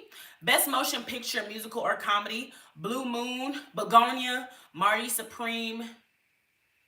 Marty Supreme just came out. Like, you know what, whatever. No Other Choice, Nouvelle Vague, and One Battle After Another. Best Motion Picture, Musical or Comedy. These were comedies? One Battle After Another, that was a comedy, nigga? Okay. Best Performance by a Male Actor in a Motion Picture, Timothée Chalamet, Marty Supreme, George Clooney, Jay Kelly, Leonardo DiCaprio, One Battle After Another, Ethan Hawke, Blue Moon, Lee Byung-hun, No Other Choice, and Jesse Plemons, Begonia. Best Performance by a Female Actor in a Motion Picture, Musical or Comedy, Rose Byrne, If I Had Legs, I'd Kick You, Cynthia Erivo, Wicked for Good, Kate Hudson, Song Sung Blue, Chase Infinity, One Battle After Another. Oh, yes, that's good for her, because I think this is her first major motion. Amanda Seyfried, The Testament of Anne Lee, and Emma Stone, Begonia. Best Performance by a Female Actor in a Supporting Role in Any Motion Picture, Emily Blunt, The Smashing Machine, Elle Fanning, Sentimental Value, Ariana Grande, Wicked for Good, Ingan Idasta Liliez, Sentimental Value, Amy Magdon, and Weapons. And Tiana Taylor, One Battle After Another. I'm good. Glad for Tiana, for sure. Okay, y'all, I'm actually getting bored of doing this list. It's just like, what am I gaining from this list? Nothing. Gaining nothing from this list. I think honestly, I'm ready to read Corinne. If I'm gonna read something, I think I'm ready to read Corinne.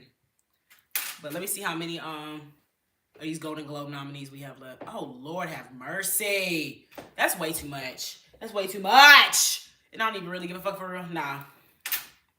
We gonna read Corinne. We gonna read Corinne. I'm not wasting my breath and my precious tongue on this nonsense.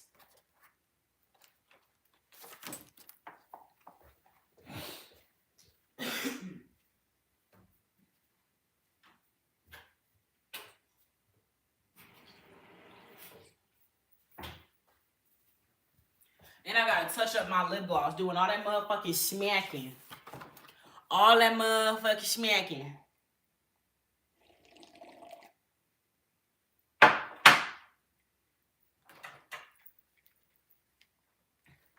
Take me through that, take me through that.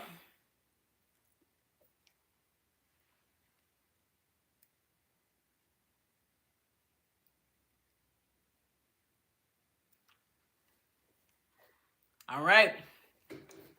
We're not gonna do the fire and the tree today. I think we're just gonna thug it out. We're gonna thug it out. Yes, I just wiped the lip gloss on the table. Don't judge me. I think I will want a bigger space though.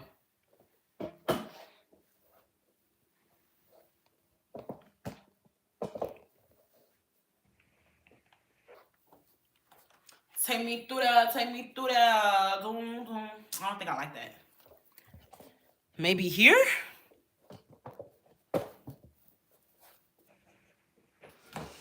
That way I can be here and I read to y'all. Yeah. I think that works well. Y'all like this? One's in the chat if you like it. And we got our coffee.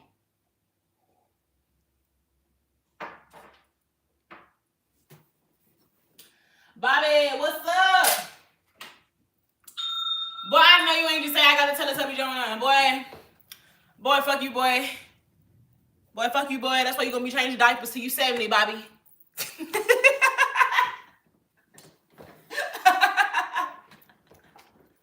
But what's up, Bobby? I'm glad to see you. I'm glad that you're here today, man. Glad that you're here today. You came right on time. We about to read Corinne, our favorite hoe. Yeah. Yeah. Also, have y'all liked the live? Like the live. Like the live. Like the live. And I love when y'all give me commentary on what we're hearing from Corinne because it makes me feel like I'm not alone. Because some of this shit really be wild as fuck. And when I'm the only one who is just comprehending the shit, it's just like, bro, what the fuck? You found out you a grandfather today, Bobby. Didn't I just tell you you gonna be changing diapers till you 70? Bobby. But that is amazing. That's a blessing. Congrats, Bobby. You grandpapa. Now you really OG Bobby Johnson, Bobby. Bobby. Grandpapa. Oh my gosh. That's really lovely though, Bobby, for real. But you know, get ready. You're gonna be attending soccer games, basketball games, graduations, recitals, performances. It's not gonna stop. It's gonna keep going. What I have for you, Bobby, for real. I'm not a drop-off location. You might want to tell your kiddies that. You might want to tell the kiddies that. But we're gonna go ahead and get into it. Your girl throat really irritating her today. Y'all know I've been dealing with a cold, since the weekend because I had a fucking panic attack and I ripped my throat and that made me very vulnerable to this cold air down here in Texas right now. So I'm kind of So I want to go ahead and get this out the way because I do love reading Corinne with y'all. Man, fuck no. I do really enjoy reading Corinne with y'all. I do also enjoy speaking with y'all, but your girl, the throat and the chest really hurt today. I'm glad it's been nice for you, Tress, but your girl been struggling. But all right, make sure y'all got your water, your coffee, your blunts, and make sure your ass is in the seat and comfortable because we're about to read Karina. I'm doing all this motherfucking screaming. That's why I'm still sick.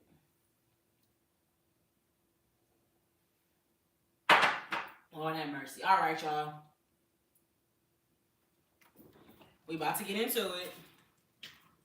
Feel like I'm gonna move y'all up a little bit.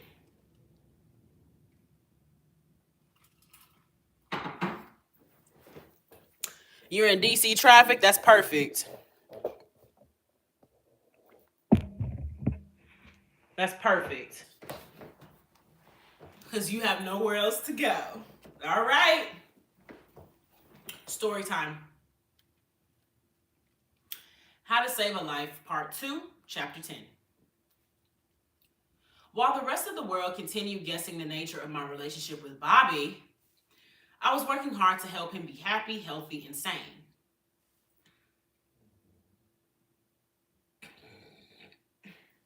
Excuse me, y'all. Anyone who knows us could tell you about the nights I cried wondering where he was, and the days I lay in bed praying for a solution to his problems. I was obsessed with helping him and determined to love him unconditionally. He is almost like family to me, but my love for him exists on so many different levels that it would prove futile to try to explain to the rest of the world. At this time, I was confused about what I wanted out of my personal life. I had Bobby frequenting my home off and on, and though we didn't share a sexual relationship, we were tangled in a deep friendship that often bordered on deeply disturbing. He could be disappointing on so many occasions, but on others, I felt cherished and irreplaceable in his life as his unwavering friend and supporter. The longer he was there, the more the days there were when I'd wake with him sleeping in the room next to mine and wonder what the hell I was doing. Every time I thought about letting him and all his bad habits go, I'd also think of the way he loved my son, the way Naeem lit up when he was around. They had a relationship all their own that had nothing to do with me. Of all the men I have known, no one had ever embraced Naeem in this way, not even Bill. So I held on to Bobby a little longer for those reasons, wondering if I was doing myself and my son an injustice in the long run. There are very few perks to our friendship, and it's always more of a hassle than a pleasure. But in the recesses of my mind, it was the image of my son's bright smile when he heard this man walk through that front door. Yet just as soon as he came in, he'd be gone again, chasing his habits. Bobby could never be tamed. As we read through reports and gossip columns about our supposed romance, Bobby and I laughed at how much the world did not know. So much of it was incorrectly reported that we tried our best to stay out of the public eye and go about our lives as friends. We ate out often, went to clubs, barbecued by the pool, or lay around doing nothing at all. We shared secrets and even created a few long... Oh my gosh.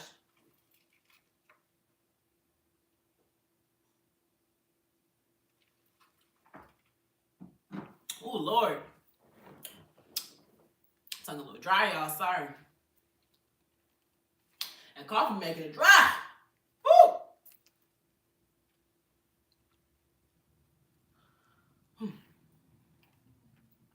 So much of it was incorrectly reported that we tried. I like when I read them standing up because it makes me feel like a stage play. Like low key.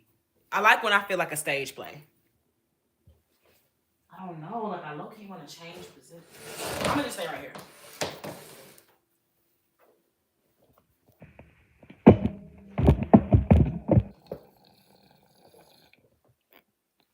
Also, make sure y'all liking the live. Appreciate you. The light is always reflecting, and I feel like it's a distraction, but it's okay.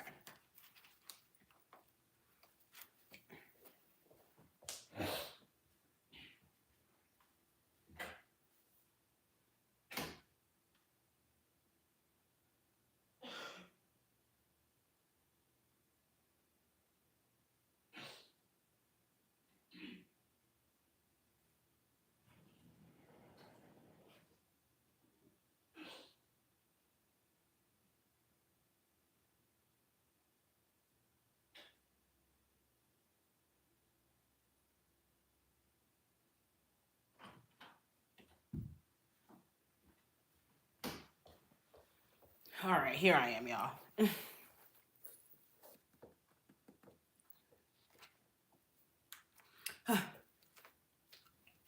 So much of it was incorrectly reported that we tried our best to stay out of the public eye and go about our lives as friends. We ate out often, went to clubs, barbecued by the pool, or lay around doing nothing at all. As his divorce proceedings carried on, however, our relationship became increasingly strained and we grew apart slowly. It was becoming apparent to me that no matter what I did or said, I couldn't fix anything in Bobby's life. I even discussed conducting an intervention with his friends to help place him in a rehabilitation center, but even that plan fell apart as Bobby became unavailable to all who reached out to him. One day in October 2006, it became evident that Bobby wanted to do it all on his own, and that he should. No one could help him do what he needed to do, and after a quick trip to Las Vegas, Bobby returned, determined to ruin our friendship and his life. He was in Sin City to visit Mike Tyson, who had invited both of us to see him train. Knowing the two very well, I knew I would be out of place with them. Recently, the whole world found out that Recently, the whole world found out about Mike, what I have known for almost a decade. When the champ was arrested in Phoenix, Arizona for, among other things, possession of cocaine, Mike subsequently Mike subsequently checked himself into a California rehabilitation facility. Yay! Come get you some. Come get you some. Is it one that I have to take with food? Nah, you just take it with a glass of water. Okay. Hold up, y'all. My medication and my man is here.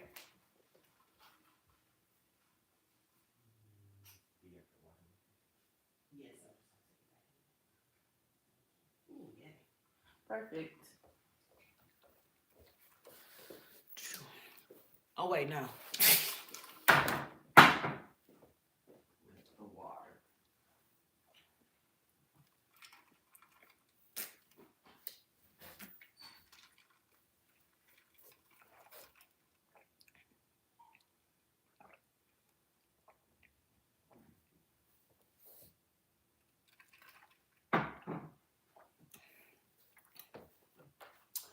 Whew.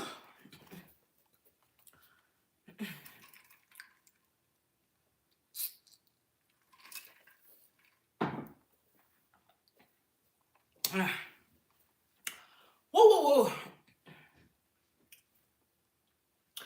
Recently, the whole world found out about Mike, what I had known for almost a decade. When the champ was arrested in Phoenix, Arizona for, among other things, possession of cocaine, Mike subsequently checked himself into a California rehabilitation facility. His arrest was a relief for me and for some of those closest oh Lord. His arrest was a relief for me and for some of those closest to him, for it could be the beginning of a new life for the heavyweight. It was in Phoenix that Mike and I had met. Hold up, y'all, because I low-key hate when she do this. Like, we talk about one thing and then we go on to another. Bitch, can we be cohesive? Lord have mercy. It was in Phoenix that Mike and I met in 1999. I had recently separated from my son's father and was on my own for the first time. After being with the same man for 4 years from the age of 17, I was on the prowl, ready to date again. As I made my way around the city's most popular nightclub, I noticed that most everyone was moving toward the back of the venue and surrounding the VIP area. I made my way through the crowd to see what the big commotion was about, only to find Mike in the middle of it. As I walked past his table and toward the restroom, I stared at him. He seemed larger than life to me, a figment of my imagination. But as his eyes locked with mine, he smiled and the fictitious giant all of a sudden became real. He tapped a member of his entourage, whispered in his ear, and pointed to me. Next thing I knew, I was being hoisted up to the VIP area and introduced to the man who would become one of my dearest friends, and years later, my most dangerous liaison. Over the next several years, Mike and I would stay in touch over the telephone, but never saw each other again until 2002, after I'd moved to Los Angeles. I had a friend who told me he was staying at the W Hotel in Westwood, just adjacent to Bel Air. She said that she was going to see him. Take me with you, I told her, but don't tell him I'm coming. He was shocked to see me. After the years that had passed, we were both extremely curious about the sexual tension between us and finally gave in to our desires. As long as I have known Mike, he has proved to be very passionate about everything and everyone in his life. He is a lover and a fighter, but he loves the same way he fights, hard and rough. His kisses are like uppercuts, and his lovemaking is like a title match. He pushed and pulled, he tossed me around like a rag doll. And just as he proved in June 1997 during his rematch with Evander Holyfield, Mike Tyson is a biter. His passion manifested through pain, and as I endured the extreme force of his 200-pound frame colliding into mine, he kissed, sucked, and bit me overzealously. I wanted nothing more than for him to stop. I was in excruciating pain as we continued in this manner for several hours. Finally, at the end of our tryst, I was spent and covered in bruises and bite marks. I vowed never to have sex with him again. It was just too brutal. Honey, I said, we're just going to be friends. This is ridiculous. Mike is the type of man who does everything in excess, whether it's good or bad for him. He is a man with very few boundaries in his life. He searches for control over his life and his appetites, but is often unable to maintain it. When he and Bobby teamed up in Las Vegas, I expected nothing but trouble. I stayed behind and just prayed they both make it out of Vegas alive. They did, but none the better for the experience. When I picked Bobby up from the airport a few days later, he reeked of liquor. By the dilation of his eyes and his jerky body movements, I knew he was high. The ride home was quiet as my hands gripped the wheel and I fumed from within. He was disgusting. And though I didn't want him roaming the streets or sleeping in alleyways, I knew I couldn't have him in my home much longer. Once at home, I began to ride Bobby about his condition, and as usual, he took offense. Of all the things Bobby could have said to me, the one thing he shouldn't have said was, "What have you done for me? You've never done shit for me." I looked at him standing in my home, wearing clothes and shoes I bought him, drinking liquor I supplied in a glass I paid for. I couldn't believe he had the audacity to say what he had. Drugs or no drugs, ingratitude was the last straw. Thank y'all so much for being here. Can we please get this live to 50 likes? Appreciate y'all. It became apparent to me that I was slowly killing myself while trying to save a life. I wasn't able to eat or sleep regularly. I was often upset, crying and screaming at him in fits of rage, physically fighting him, kicking him out, and letting him back in. I began to tell our friends, "This is not my life. This is Whitney's life, and I wish she would come and get her life back." Bitch, you brought yourself into this life. You the one fucking on Bobby around and bringing him in and out of your house with your goddamn son, telling him and his brothers he can come up in his house with your motherfucking permission. Oh, man. Oh, man. Madison say you seem like the type to read Harry Potter books. I've literally never read a Harry Potter book in my life, but I do watch the movies. I don't plan to read the books either. Probably not until I have kids. I'm just not. Nah. But if y'all do want book requests, I do take book requests by way of super chat. So if y'all do want me to read Harry Potter books, $20 super chat. That's it though. But I do love books. I do love books. But back to this audacious ass statement. This is not my life. This is Whitney's life. And I wish she would come get her life back. But in fact, this was Bobby's life. And he was dragging me down with him. Slowly but surely, I was drowning. All of a sudden, I realized that the life that needed saving was my own. And there it was. It was either him or me. I had to jump ship. Based on my rude awakening, I had a major decision to make, but it was one I'd become very familiar with over the past several years of my life. I had defended him to everyone I knew, but there would be no gray area with Bobby, and I understood, as did many of his friends, that the best way to love him would be from a distance. It was early October when I asked Bobby to stop frequenting my home and to cut all communication with my son and me. Initially, the decision was tough on everyone, but over time, Naeem and I grew accustomed to having our own new house to ourselves for the first time since moving in.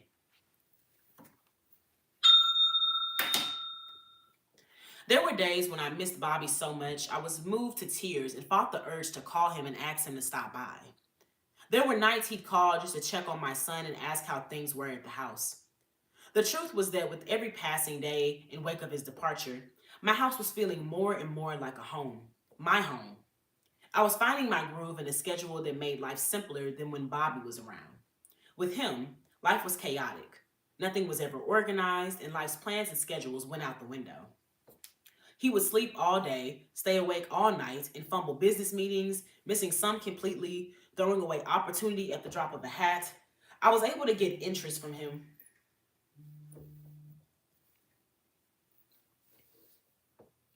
I was able to get interest for him from Harper's Collins for a book deal, but he didn't show up to the meeting because he was too drunk.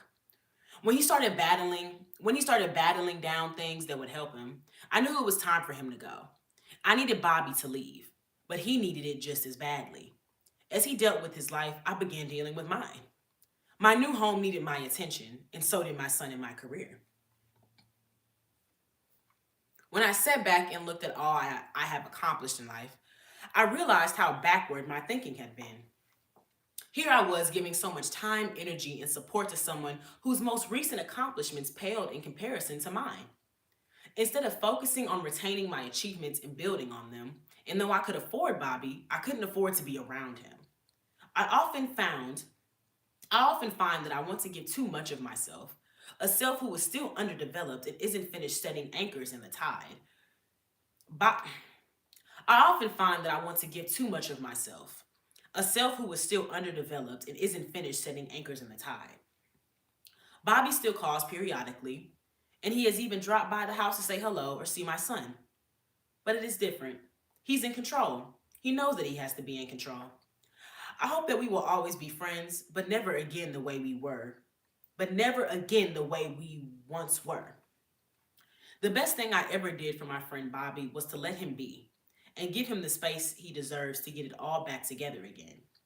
The best thing he ever did for me was allow me the opportunity to learn a difficult lesson. Sometimes love is not a two-way street. Sometimes there's just one private road that leads to your own happily ever after without anyone else along for the ride. Hey. Hey. Okay. I think I honestly want to read chapter 11 too, and then we may call it a night or a day. All right. How I feel about that? Chapter 11? Or y'all good for today?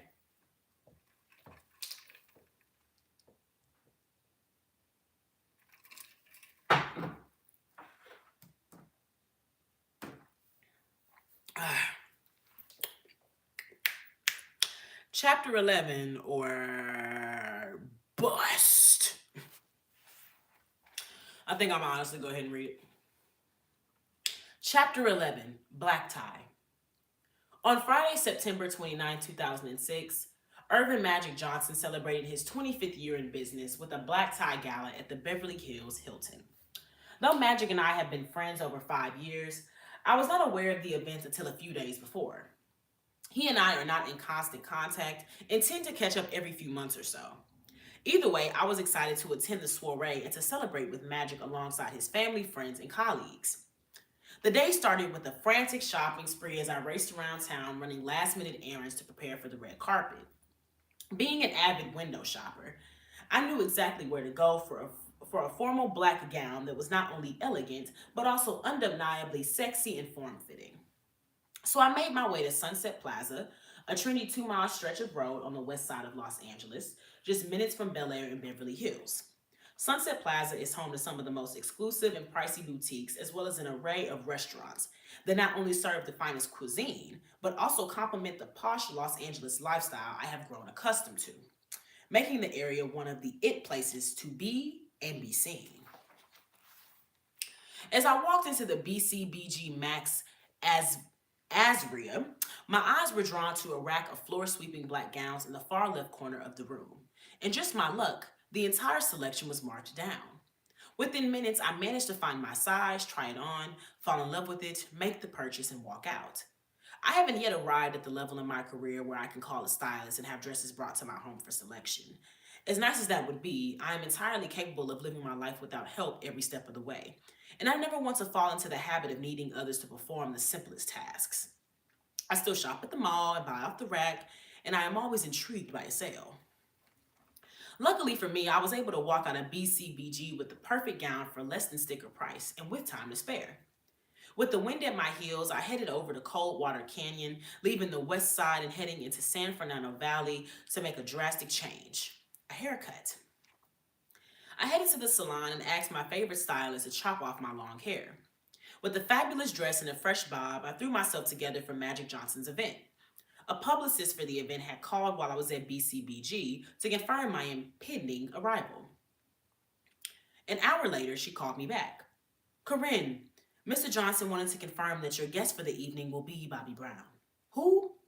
No, what are you talking about? Oh, well, then I'm sorry. We won't be able to accommodate you for the evening.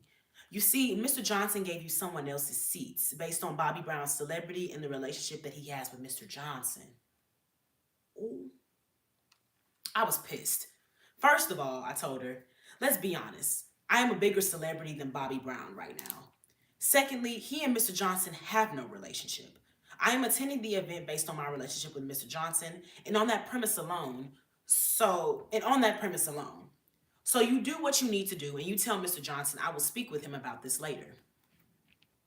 For those of you who may be unaware, Magic Johnson has been a pivotal part of my life since the year 2001.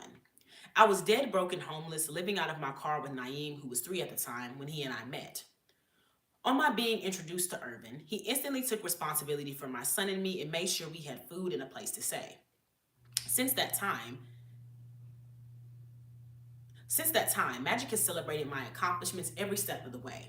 And with each bit of progress, he has been there with a bouquet of roses, a warm smile, and a heartfelt congratulations on my success. What this publicity bitch was trying to tell me made no sense. If Magic had been my champion all these years, why would he suddenly say that I could attend his event only if I was with Bobby Brown of all people? I mean, really? Come on. After all Irvin had done for me and meant to me, was I supposed to believe this was true? No. Immediately, I called Irvin. He denounced the publicist and said, of course you can come. I wouldn't have it any other way. Within minutes, she called me back claiming to have miraculously found an open seat. What am I, an idiot? This is what I know for sure. There are people who don't know who I am, and there are those who don't know who I am. Confusing? Let me explain. Some have never heard of me, and I love that. The anonymity of it all. Then there are those who know my name, know my face, have read or heard of Confessions of a Video Vixen, and think they have me pegged. So they assume I am a different person from who I am in reality. Anyone who would imply that I have to be invited to events under someone else's name is quite mistaken. I have worked long and hard to earn my own notoriety and social standing, and I don't need to be on the arm of any man to go anywhere or do anything.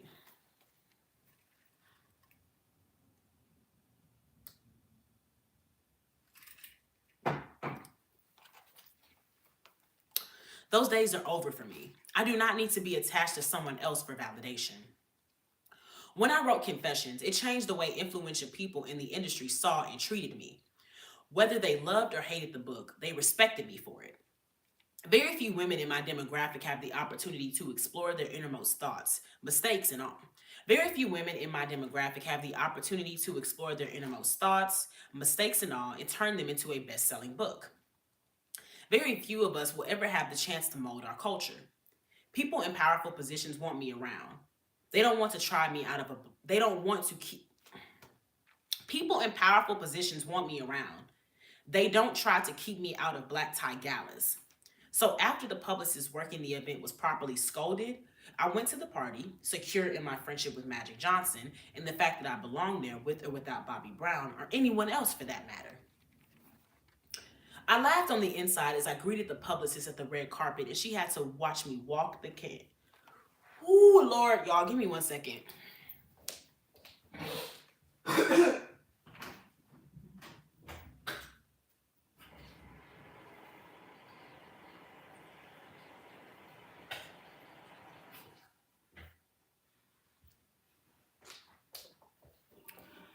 Oh, so sorry. I'm getting over a cold. So sorry, y'all.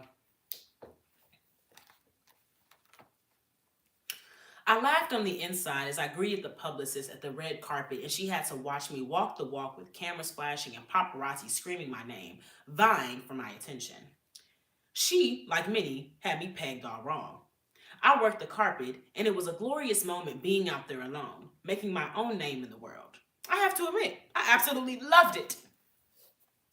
As I walked the carpet, I stopped for a few minutes to chat with Sean Robinson from Access Hollywood. Then I skipped the second half of the carpet to hurry into the green room before the 7 o'clock dinner began. While standing around waiting for my photo opportunity with Irvin, I heard a voice behind me saying, "That's a bad bitch." I turned around to see former NBA star Dennis Rodman standing behind me. "Are you talking to me?" I replied with a coy, shy smile. He instantly engaged me in conversation and intrigued me not only with his bizarre physical appearance, but with his off putting attitude. Dennis is a legend, and though he has shown great skill in the sport of basketball, I believe he has become associated primarily with tasteless scandal, from random acts of cross-dressing, to marrying himself. Either way, I was intrigued and wanted to know more. After all I had heard about Dennis, I wanted to form an opinion of my own. I wondered if he was really as crazy as everyone around town said, and if he and I could be friends. Shortly after our initial conversation, I accompanied Dennis to his table and spent the next 35 minutes with him. I have to admit, by the end of our time together, I had a headache and was looking for a way out. Although I found it easier to socialize with people in the artistic community, such as fellow authors, actors, directors, network executives, and the like, I also run the risk of meeting some of the strangest individuals walking the planet. The spotlight changes everyone. Some become humble and buy property in Ohio and Louisiana to escape Hollywood's glare. Some are drawn to it like moths to a flame, except that when they are burned, they continue to hover around it, wounded. For the entire time he and I sat together, Dennis had nothing to say that was pleasant or progressive. It was, "I hate this and I hate that. This sucks and that sucks." He told me that he was actually in the mood to wear a dress instead of the dress shirt, jacket, and jeans that he wore to the gala. In fact, he looked presentable that night, and I was impressed by how well he cleaned up. He said that his manager, who was with him, insisted that he dress appropriately, though he would have preferred to show up in a gown. He said he hated the atmosphere, the crowd of business people, media, and celebrities, the formality of it all, and the ever popular Hollywood schmooze, the hugging and kissing, the "let's get together and call me" promises of the evening. I ain't gonna lie, I'm perfect for that. "Oh my gosh, it was so lovely to see you. Make sure you call me, make sure you message me on Instagram. Oh my god, bye." I've always thrived in these settings, but I would have to agree with Dennis that he most certainly didn't fit with the mainstream crowd. By the end of our conversation, I came to several conclusions. The most important being that this man is an absolute nut. It became evident that he is an example of what happens when you hit the top and then slam headfirst to the bottom. He was bitter, he was angry, and I was ready to go. He invited me out with him and his friends for sushi, and I quickly refused, saying I had to come with someone who needed me to drive him back home. Dennis's response was, "So what?" That seemed to be his attitude about everything, and yet, even though he was so against the public and the publicity machine that is Hollywood, he also seemed to want to weigh in. In addition to his initial plan to wear a gown to Magic's event, which would no doubt have caused a media frenzy, he also discussed his plans to travel to New York City's Times Square and drop $1 million in cash from the roof of a building. This was yet another chance, this was yet another scheme to draw attention to himself. So one must wonder, if someone is so against Hollywood, then why would he want to draw closer to it? Why would Dennis claim to be so uncomfortable in the spotlight, yet wave his hands in desperation for the city lights to find him? Celebrity is addicting, and its withdrawal is sometimes unbearable. Like a heroin addict, you express disdain for the drug, and after your first hit, you can't function without it. When it leaves you, it's prone to make your body shake and leave your pillow soaked from nightmare-induced cold sweats. You fear you fear never being celebrated again and that you'll never be as high as you were before. There is no methadone that can take the place of flash bulbs of the paparazzi, the signing autographs on restaurant nap- the signing autographs on restaurant napkins, or being part of the number one team in the NBA and being celebrated by the world. There is no substitute for being ranked the best. With my head spinning, I excused myself from the table, but not before Dennis gave me his phone number. I promised to call later that evening, but couldn't bring myself to do so. That night was going too well to have my spirits brought down by his ranting. But I have to admit, I am still intrigued. Not so much by him, but by the culture of celebrity that I find myself tossed into. The way I figure it, if I pay attention, I can learn from the mistakes of others just as quickly as from the achievement of others. In the room that night were some of the most noteworthy people in business and government, and they were all there to celebrate my friend Magic Johnson. All he has achieved inspires me, and for the first time since I have known him at this gala, I begin to see how he functions in the bigger picture. Irwin leads by example and has learned not only to multiply his business ventures, one leading seamlessly into another, but how to teach young men and women the essentials of business and personal strength. He is the sort of man who, when he speaks, always gives something to learn from. He has expanded my knowledge of financial planning and stability, product placement and joint ventures, and even, especially, the importance of relationships in this town and this industry. No question, Magic Johnson has been a positive influence in my life and my son's life for years. Then sitting next to me was the opposite portrayal of an NBA personality. After speaking with Dennis Rodman, I was exhausted. His energy and ideas are draining, to say the least. His attitude is a sign of a man unfulfilled and struggling to stay afloat in the sea of public attention and notoriety. With no humility, poise, or grace, he is the epitome of a man who has been chewed up and spit out. There before me were two sides of the same coin, and I knew just what to do. While looking up and forward, I must also look down and behind at those who have not achieved their full potential for greatness. There is a lot to learn from both. Child. This was something. A very interesting 2 chapters. So she cut out Bobby Brown as a friend. Niggas was trying to play her with the Irvin Magic Johnson party, but she also got introduced to Dennis Rodman and saw that, yeah, some people in Hollywood, once they do not have this fame, they really are a very low form version of themselves, a very low vibrational form of themselves. Lord have mercy. Lord have mercy.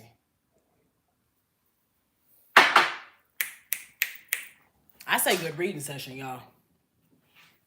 I say this was a good reading session. And honestly, so glad that we got to do it today. Wait.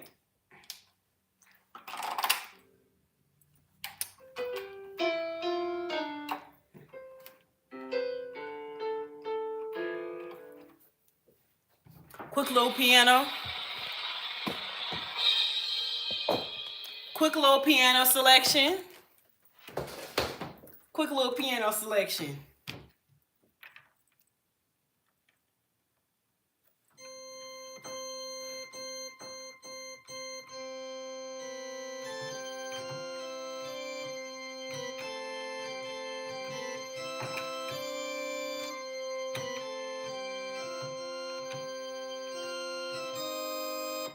Fucked it up, but it was still good.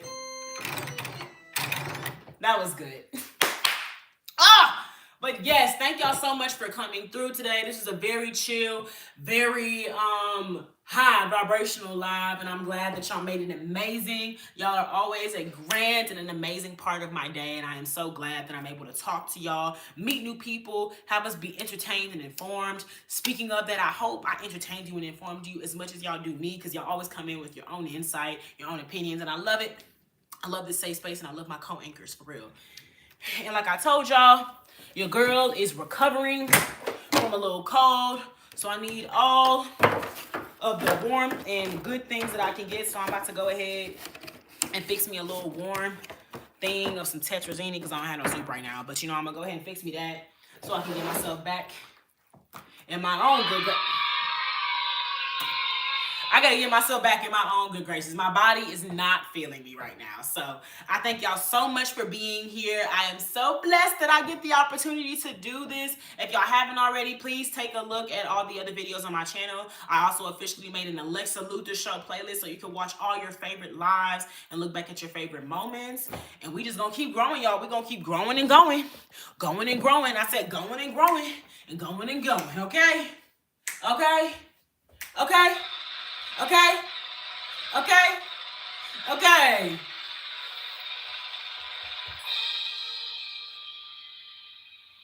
It's so hard to say goodbye to my life. I can't do too much, y'all. My throat hurt. But I thank y'all so much for being here. I hope you have an amazing rest of your day. Say your prayers, drink your water, be kind, and just always be the best version of yourself, okay? Thank y'all for being here. Thank y'all for being queer. Thank y'all for your likes, your love, your laughter, your gifts, and I'm going to see y'all in the next one. God bless and have an amazing day. Mwah. Deuces.